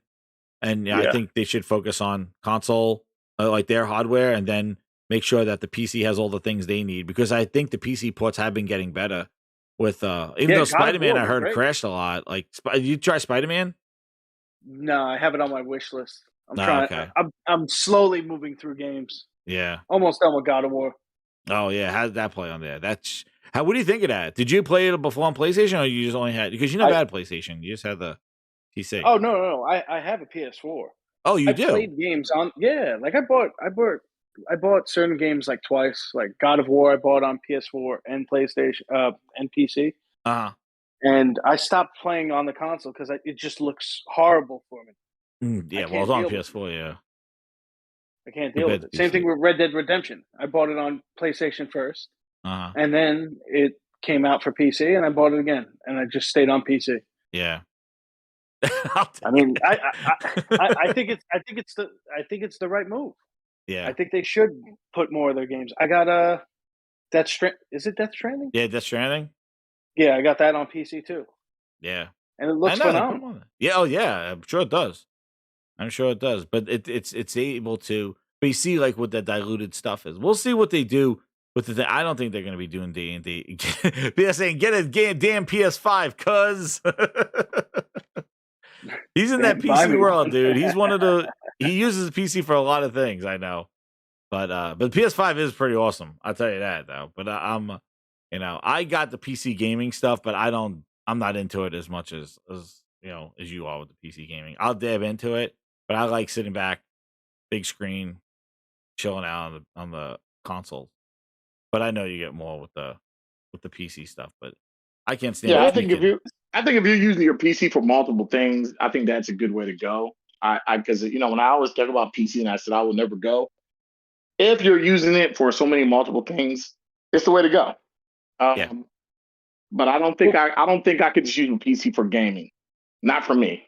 I'll have to be able to use it for so many more things in gaming to really invest in that product. Because it just, to me, it doesn't make sense for me.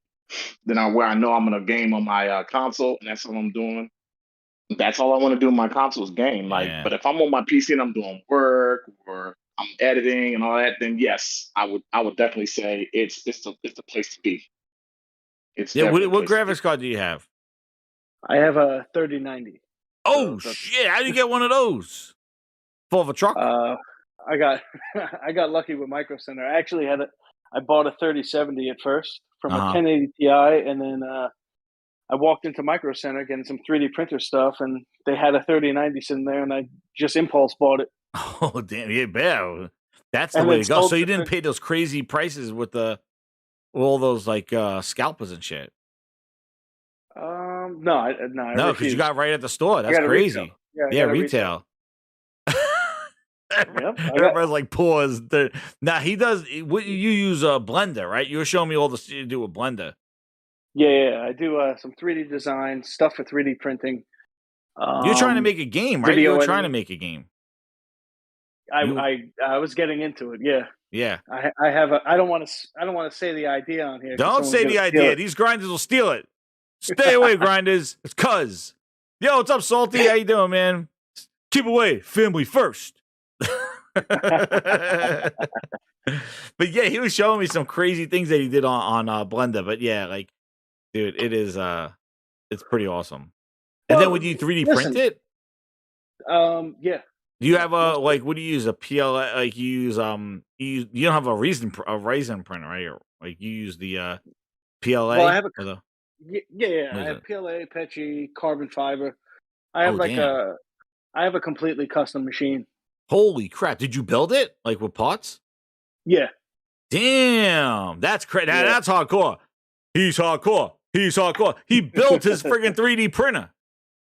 Holy shit! I really fell down that rabbit hole. Yo, you did fall down that rabbit hole. Phil Spencer's not going to grab you back. You went down that rabbit hole. Holy! But I still think there is a place for the consoles. I still do. Like what you guys were saying, just simple, hit the power button. You're just on. Play. You don't have to tweak anything. But that's the thing. Just play what? There's nothing. Well, yeah, on the Xbox, right? There's nothing that goddamn play. They're talking about Game Pass like it's the savior to all saviors, and it's just like it's not doing shit. They have no goddamn games for it. But we'll see. You know what's funny? The fact that you're saying about the console stuff, I thought that this is a great thing. Where is it? I wanted to show this as a wrap up because again, we'll see what tomorrow. Maybe I'll do a quick show tomorrow as a recap if any big news comes out. Maybe tomorrow night. But one of the things I wanted to show, we're talking about PC, console gaming and stuff. This is pretty damn interesting, and we'll end it on this. Where is it? Did I share? I think I shared with Frog. This article. So I was going through my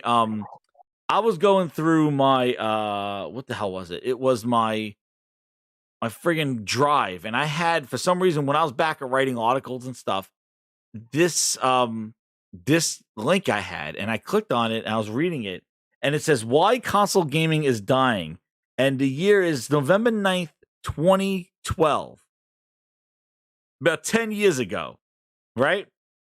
Yeah. And the things that they talk about is that it's not dying because of PC gaming and the consoles are Trojan horses. But some of the things that are interested is that it's all about mobile gaming. And they go on this thing. This is why consoles are dying, right? They go, you would think that Xbox Live Arcade and PlayStation Network and the rise of free-to-play games would have opened the door to smaller games to take more risks. But right now, they just cut down versions of box product games and retreads of games I played on the Super NES. I don't honestly think someone who didn't want a 2D platform 20 years ago is going to wake up today and buy it on Xbox Live. Hear this funny quote. People aren't as motivated by cutting-edge graphics as they once were. Paul Neurath, creative director at Zynga, makers of Farmville and Mafia Wars. Is he biased? I think he's biased, right? He goes 100%. Yeah, right? Gamers that care intensely about graphics will continue to do so, but I think there are fewer now than there were in the past. Big leaps in graphics no longer exist unless there's some futuristic holographic display or direct brain implement that we don't know about. It's hard to get a lot better. Holy shit, that is in 2012. FTC! This is what they were saying 10 years ago. Graphics are not going to get any better. Play Farmville. That's what they're telling you. Zynga says play Farmville. Nobody cares about graphics anymore. This is what they're saying 10 years ago. I like to show this son of a bitch, Paul Newman, whatever the fuck his name is. I'm going to show him goddamn Horizon Forbidden West and tell him to grow a pair. The hell out of here. Well, Here he goes. That kind of statement is like a mixed bag. It is a mixed bag. It's biased bag. But they wanted console gaming to die because this was what they were saying in 2012. Mobile game. This was at the end of the Wii U, the 360 era. They were going, oh, console gaming is dead. Mobile gaming is where it is. The iPhone. It's bullshit. Like I still don't think it picked up. To be honest, it didn't, dude. It didn't. And here he keeps going. Cutting edge graphics are in the past amounted to nothing more than killer CGI videos that added nothing to the game. Added nothing to gameplay. I agree with that. CGI videos. I think we do too much of it nowadays. They should show more gameplay. That's a problem for the industry. That up until recently prided itself on buy this console because the games look a lot better than the ones you currently own. He says the next generation is no longer next. We've arrived. Looking this. Where is it? The rise of cheap social gaming. They continue. Virtually all my clients are in social and mobile sectors, which have totally exploded in the last few years and unabated today. They thought that the 50 and 60, hear this, all this stuff sounds like the same shit that Phil Spencer's been spewing. It's not so much the gamer interests have changed since the last generation, but a whole group of new players have started playing games. These people would have never played last generation consoles. They're more into it for the social aspect. Console makers so far have been ill-equipped to meet this demand, given their lucrative 30-year model of selling $50 to $60 games. And then he goes, let's see where it says. And he explains why Nintendo kind of went this route with the Wii U. Frog, he's talking about the Wii U, Frog, your favorite console. Does that have a lifespan of 2 years? Exactly. Yeah. But if I talked about the Wii U, I'd say console gaming was dead too. Yeah, exactly. I mean, that shit can barely run a game in 30 frames. Yeah, I would say, this is the dark I would times. say the same thing too. We're in the dark ages of gaming. That's what I would say. that was like Nintendo's Dreamcast. It was. It was like the thing that killed Nintendo. Look, it's selling. Look, the Switch is selling, but we know why it's selling. Look at the technology it's running on. Like, I don't know, man. These guys are. Dude, this is what this is there, not man. now though. Doesn't this sound like the bullshit that they're trying to sell us now? Yes. How like Yes. play mobile games, play this stuff. This is what they were trying to sell you in 2012. How console games were dead, and it's all about mobile games. This is the same stuff you see from the Xbox groups and the Colt Eastwoods and stuff. Everybody plays games everywhere, mobile on your phone, all this stuff. The console is no more, and it's all about this other shit. They've been trying to shove this shit down our throats since 2012. 10 years later, what happened? Everybody's lining up to buy PS5s, even buying Xboxes, per se. Where this end of the console era that everybody's talking about? And it says here, right? And they talked to like one goddamn idiot from Zynga. Ask Zynga how they're doing. Zynga's probably in the shithole anyway right now. They're out of business. Goddamn Zynga. Say what you want to... Again. What are you saying? It sounds like that one. What was that called? What was that thing called? The Puya? Oh, the Ouya. Yes, Ouya. Oh my God, that piece of shit. It sounds like the guy selling those things. That's who wrote the article. Exactly. Say what you want about freemium, nickel and diming of players, but I'll sooner pay nothing up front and $5 to $10 later than plunk down $60 on a game and hope I like it, says Crook. Sounds like a crook. He sounds like a guy. Who's this crook guy? I gotta find out who this clown is. Where the hell is this crook guy? Who's crook says this shit? Ubisoft. Yeah, Ubisoft got some shit to say because, you know, Ubisoft's goddamn relevant. Never go full Ubisoft. Ubisoft Hutchison refers to it as a rising fear among console gamers. With so many deals to be had elsewhere, a lot of console gamers are making fewer full-price purchases than before. The free-to-play model. For hidden games, for their games, yeah. Do you realize this is 2012? This is them talking this shit in 2012. Tell me, really 10 years. Right? On top of that. Really going on? Yeah, right?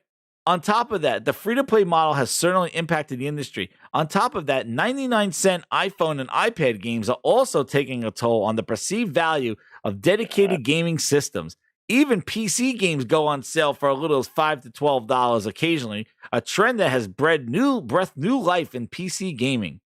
The business model for a 5-year cycle isn't working for Sony and Microsoft, says Cole. They spend billions on R&D and market these new consoles. They sell them at a loss for the first few years, and they don't even have the software business to make up the cost. They are better getting out of the business entirely rather than going after a 5-year cycle. Is this the Ubisoft guy that said this? Dude. Never go full Ubisoft. Never go full Ubisoft. Never guy go taking full advice from Ubisoft. Ubisoft guy. You never take advice from Ubisoft. Hey, wait a second.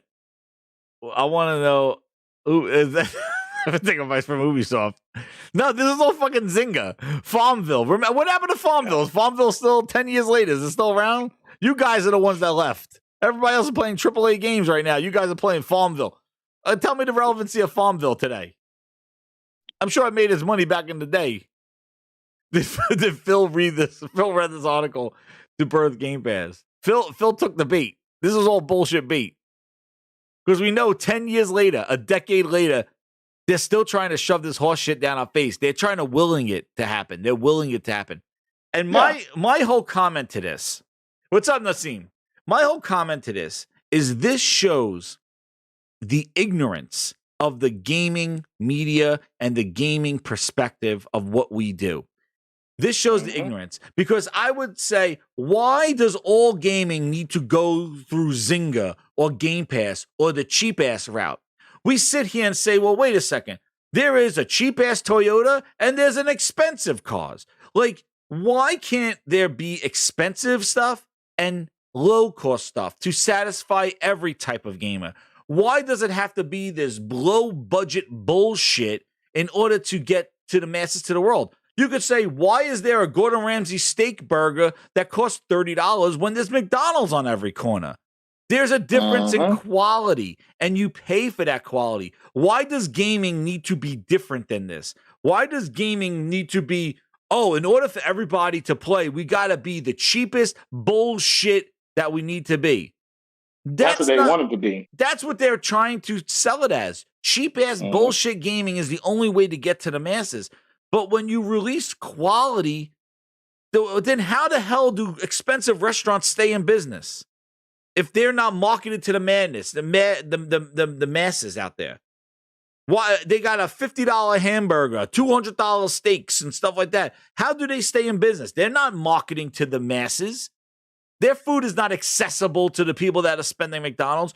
Why does this need to be all in bullshit base ass gaming and cheap ass gaming for people? Because that's the wrong type of gaming. That's going to hurt gaming. That is going to make people go, just like what Cuz was saying, like, why am I wasting my time on this shit? What kind of I'm not wasting my time on, like, look at Halo. Halo is not going to get more people into gaming. That he said people come into gaming now and look at Halo. They're not looking at it as a respected franchise. They're not looking at it as like, oh my God, this is a classic. What amazing. They're looking at it and goes, this is fucking trash. Why the hell is this game even relevant? Like right? Dog shit. So why is this bottom of the barrel? Like the only way for gaming to move forward is to go cheap.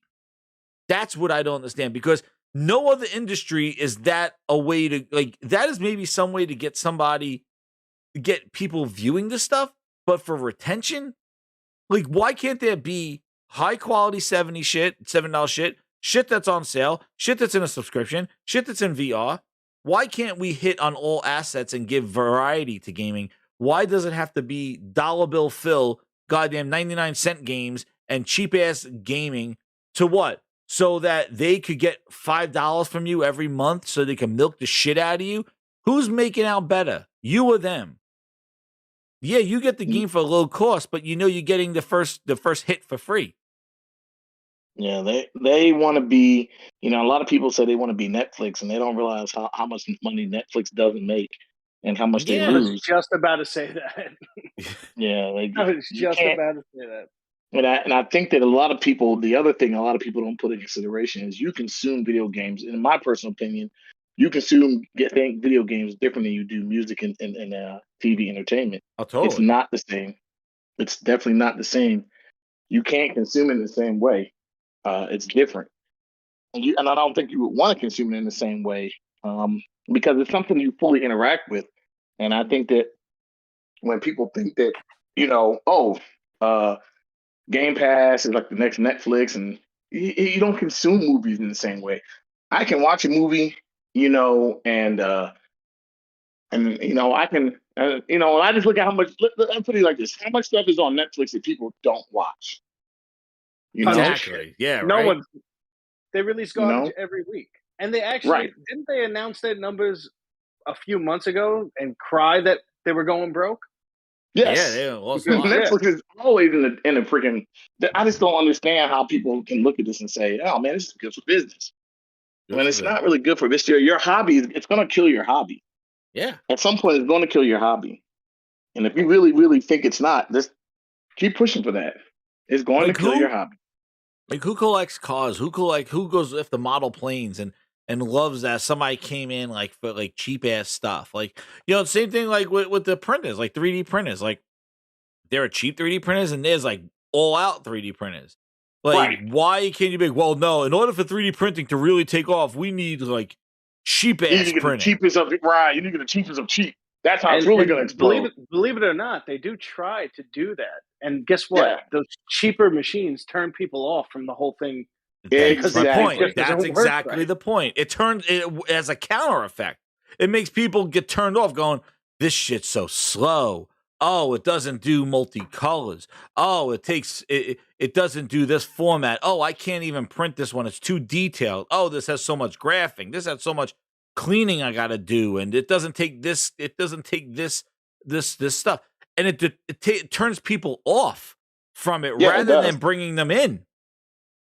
Meanwhile, if you would have showed like, hey, look at this most amazing 3D thing. They're like, you printed that? That's what you can do with that printer? It's like, it means something different. Now you're like, yo, maybe I'll get into this. Okay, so what do you have? Oh, well, that sounds very expensive, but is there a tier lower that I could try to get into? But I want something along the lines what you have. Like, I don't want to. And I used to do this. I remember when I used to sell cameras. Like, people would want just like anything. Just give me the cheapest digital camera that you have. And it's just like, you're going to be turned off. Well, And then they go, well, that quality doesn't look like a regular 35 millimeter. And it's like, no, it's not. But you want the cheapest camera? That's a 2 megapixel. Like that's what it does. But Yeah, that's what it and then does, I would open up my photo book and I'll be like, hey, whoa, that's an 8x10. That looks incredible. That looks just like my 35 millimeter. I'm like, yeah, it comes off this camera, this $700 camera. And they're like, oh no, oh my God. But then they realized the potential of digital, because I was selling digital cameras when there was a lot of skepticism with like digital versus regular 35 millimeter. And right. And they always thought that digital was just convenient and cheap and just kind of like it is what it is. But until and you only get to see them on the screen. And I got a good camera at the time and started printing out photos. And I really sold the whole like digital could be there and compete with 35 millimeter, because look at these prints. But you're looking at the wrong cameras if you want to get that. And the whole point was, is that cheap ass camera will get you in the door for $100, but you're going to be sharing that on AOL.com. Like, you're not going to be printing that thing out, But if you want photos that look this way, you're going to have to invest. And that was my upsell. That got me them looking maybe not at the $700 camera, but that got them in the realm of like, this area has quality here. But like, just like Cuz was saying, you're looking at these cheap ass printers, you're looking at these cheap ass games. Oh, this is what gaming is? Oh, this sucks. Oh, it wants all this payments now. It wants me to buy HOTS. What? No, dude, that's not all what gaming is. There are games out there that are different. There are games like The Last of Us, like God of War, like what Halo used to be, like, the other games and things like that. And, with Nintendo's games and stuff. Like, there are games out there that don't do this. So don't be turned off by this cheap-ass Phil Spencer gaming shit that he's trying to shove down your throat. There's actually another tier, another level. And what I don't understand is, why can't all that exist? Why does it have to be gaming is dead because of the high end? It needs to be cheap and shit and basic for the low end. That will kill gaming. That is basically what happened to the Nintendo and the fallout of video games. Everybody thought they could make a video game in the 80s, and they wound up diluting the shit so bad that it became poor quality that people go, I'm not buying it. And the video game genre bottomed out. And that's where the Nintendo seal of quality came through. We've been through this before. There was no quality control over video games, and it bottomed out because people, like, they saw that the $50 they were spending was on some bullshit that was not quality controlled. And that's where gaming died. And Nintendo brought it back in 85 because you weren't around then, but it came back in 85 because of that, because the Nintendo seal of quality came back because of the lack of quality control, because everybody thought, hey, I'll just make a game. I'll spoof it off this game. E.T. came out. Like, I'll just make an E.T. game. Oh, E.T.'s popular. Here, let's do. And what are you talking about? There was no quality oversight, and the quality dropped, and the customer said, I'm not paying for this shit anymore. And now there was E.T. getting buried in the goddamn desert because people said, I'm not paying, I'm not buying trash. And that's what people are trying to say. They're trying to sell you trash in a subscription service, just a different way. E.T. get buried in the desert.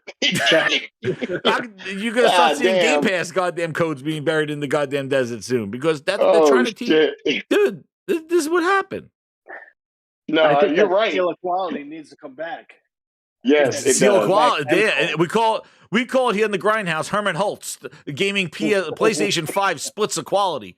That's what it is. But the quality seal needs to come back. Like, exactly. That's why you need quality games to drive the platform. And that's the whole thing. And that's the thing. You make a quality game, when you put it on PC, people want to play it. But when you make a bad quality game, it doesn't matter where it is.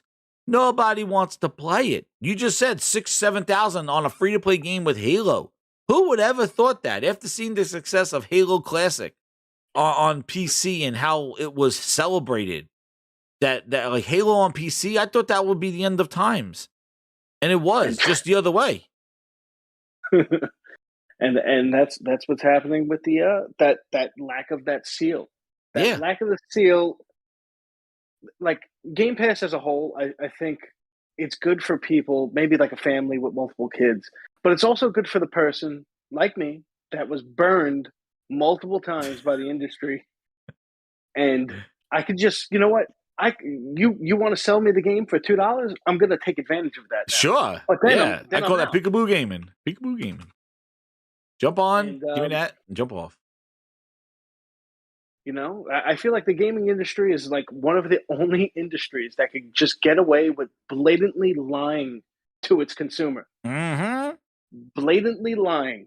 And that goes into the CG trailers, the non-in-engine shit, then, Totally. you know, 343 going dark for 3 years during the thing, and now you got the game, it's completely different than what you expected.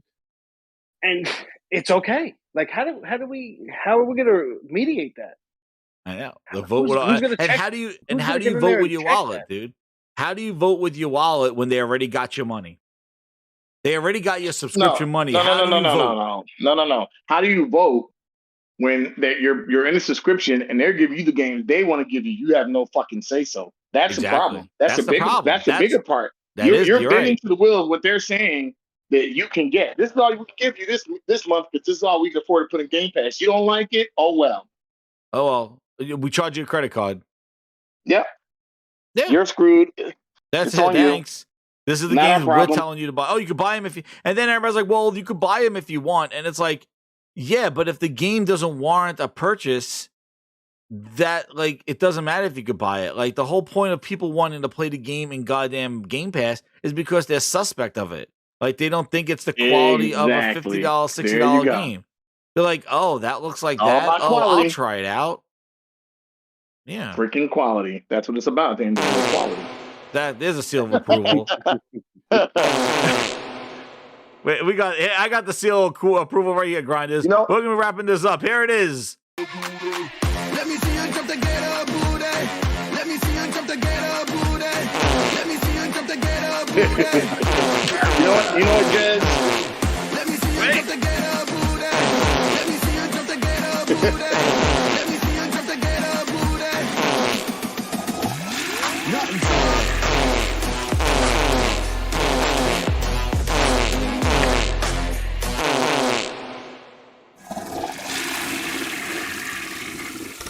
There's your seal of approval right there. God damn it. I was getting ready to say something because I know Yeah, Frog, wrap us up. What I was going to say is, even though I give Nintendo shit about the power of their consoles, there's no freaking Chat is wild arguing. right There's no arguing that the quality of games they make are up there. So when a game comes out and they announce a game, people freaking shoot their pants for it because they know Nintendo's going to give you something and you're going to fucking, you know what I'm saying? So, I mean, shit, there has to be a better way, especially if we don't want gaming to transform into this whole service-based thing, which we really don't. Exactly. We really don't want that. A lot of people think we want that. We don't want that. No, I don't want that. There needs to be a scale of quality and just expect. Like, yes. And I feel like everybody Xbox is trying to focus on the bottom ass, and like PlayStation is and Nintendo is still trying to appease to that middle to higher group of like, hey, this is why you come play with us. And I think that's what's gonna keep me in there. Like I might dab into the low end for some things in between. But they got to be those things that still make me go, oh, shit, like, wow, that's incredible. Or like, oh, my God, I can't come in here. Look at this. And I want those moments. I want that stuff. That's what, and it's hard as you get older. It's hard to get that because you've seen a lot and you see the retreads and things like that. But, I feel like with VR 2, I can't wait. I think that's going to be the next, like, oh, shit moment, like with the VR 2. And I'm interested with that. And also, with God of War, like, and seeing what else is coming out. Wolverine was like, oh my God, I can't imagine what that's going to be. So, somebody's still doing it. But, like, I wish the industry would be more focused on delivering quality games rather than trying to be like a cash grab and using and manipulating us, trying to treat us like goddamn, like not an addict, cattle? but just, like cattle or just like kind of like, not to make fun of like just gambling problems, but like sort of like making us like, going into a Gamblers Anonymous with chips, you know what I mean? Thinking that would just oh yeah, we'll pay for microtransactions because we just are gamers and we just buy no, you got to have a quality game or something that I want to invest more money into. You can't just throw microtransactions in a game with elbow pads and shoulder pads and think that just because they're in there and I'm a gamer, I'm just going to buy microtransactions because I'm used to it. That's not how it works. But, I want to wrap this up, though. This has been an incredible show. Cousin Grindhouse came on. Finally got you on the show. We got to get you back on here. The Grindhouse loves you. They said it's all about family. And he came on here. But if you do have a Twitter, but Bob from Jabroni, what is your name? Jabroni Bob? I go by Data Strand on Twitter. Oh, there it is. Dad the Strand. No, Data_Strand. Data Strand. If you want to hit me up on Discord, it's Bob from Accounting, FRUMACCT. Nice. You Good heard name. it here, man. Cousin Grinder. The cuz is in the house. My cousin Vinny. There he is. The Grinds Mafia family. Oh, shit. There we go. Yes, the Grindhouse. And Frogs, tell me they can find you, man. You guys know you can find me on Twitter at Frogs Dreams, 2 G's S, Frogs Dreams. Man, it's going to be interesting tomorrow. I know we kind of like that was a short part of our conversation, but tomorrow we don't know. Very interesting day. Very interesting. So It's going to be interesting, dude. We will see. And thanks to Link and thanks for Ghost for coming on. Shout out to those guys and a incredible show, guys. Hit that like button, share it out, and we're going to end you with the most incredible song. Booty, shut up, Booty. Booty, no more. We're not going any longer, Booty. We know your quality. Get back and go figure out 343. But we'll leave you with the credits song. Hit the Game Pass song. What? Okay. Holy Spirit, activate. Oh, no. You want to hear it? You got it. 3, 2, 1. We out. Oh, it's like us too. Games are coming back. 12 minutes and 80s. And they're all on Game Pass. Some of them are like a requiem. What to play first and what to play last. To ground, true and true. 'Cause they're all on Game Pass. Good night, everybody. Thanks again, everybody. Hit that like, share it out. Sub to the Grindhouse. Thank you for the new subs. Where are they? Who did it? Yassine has subscribed. Thank you very much. And see you guys later.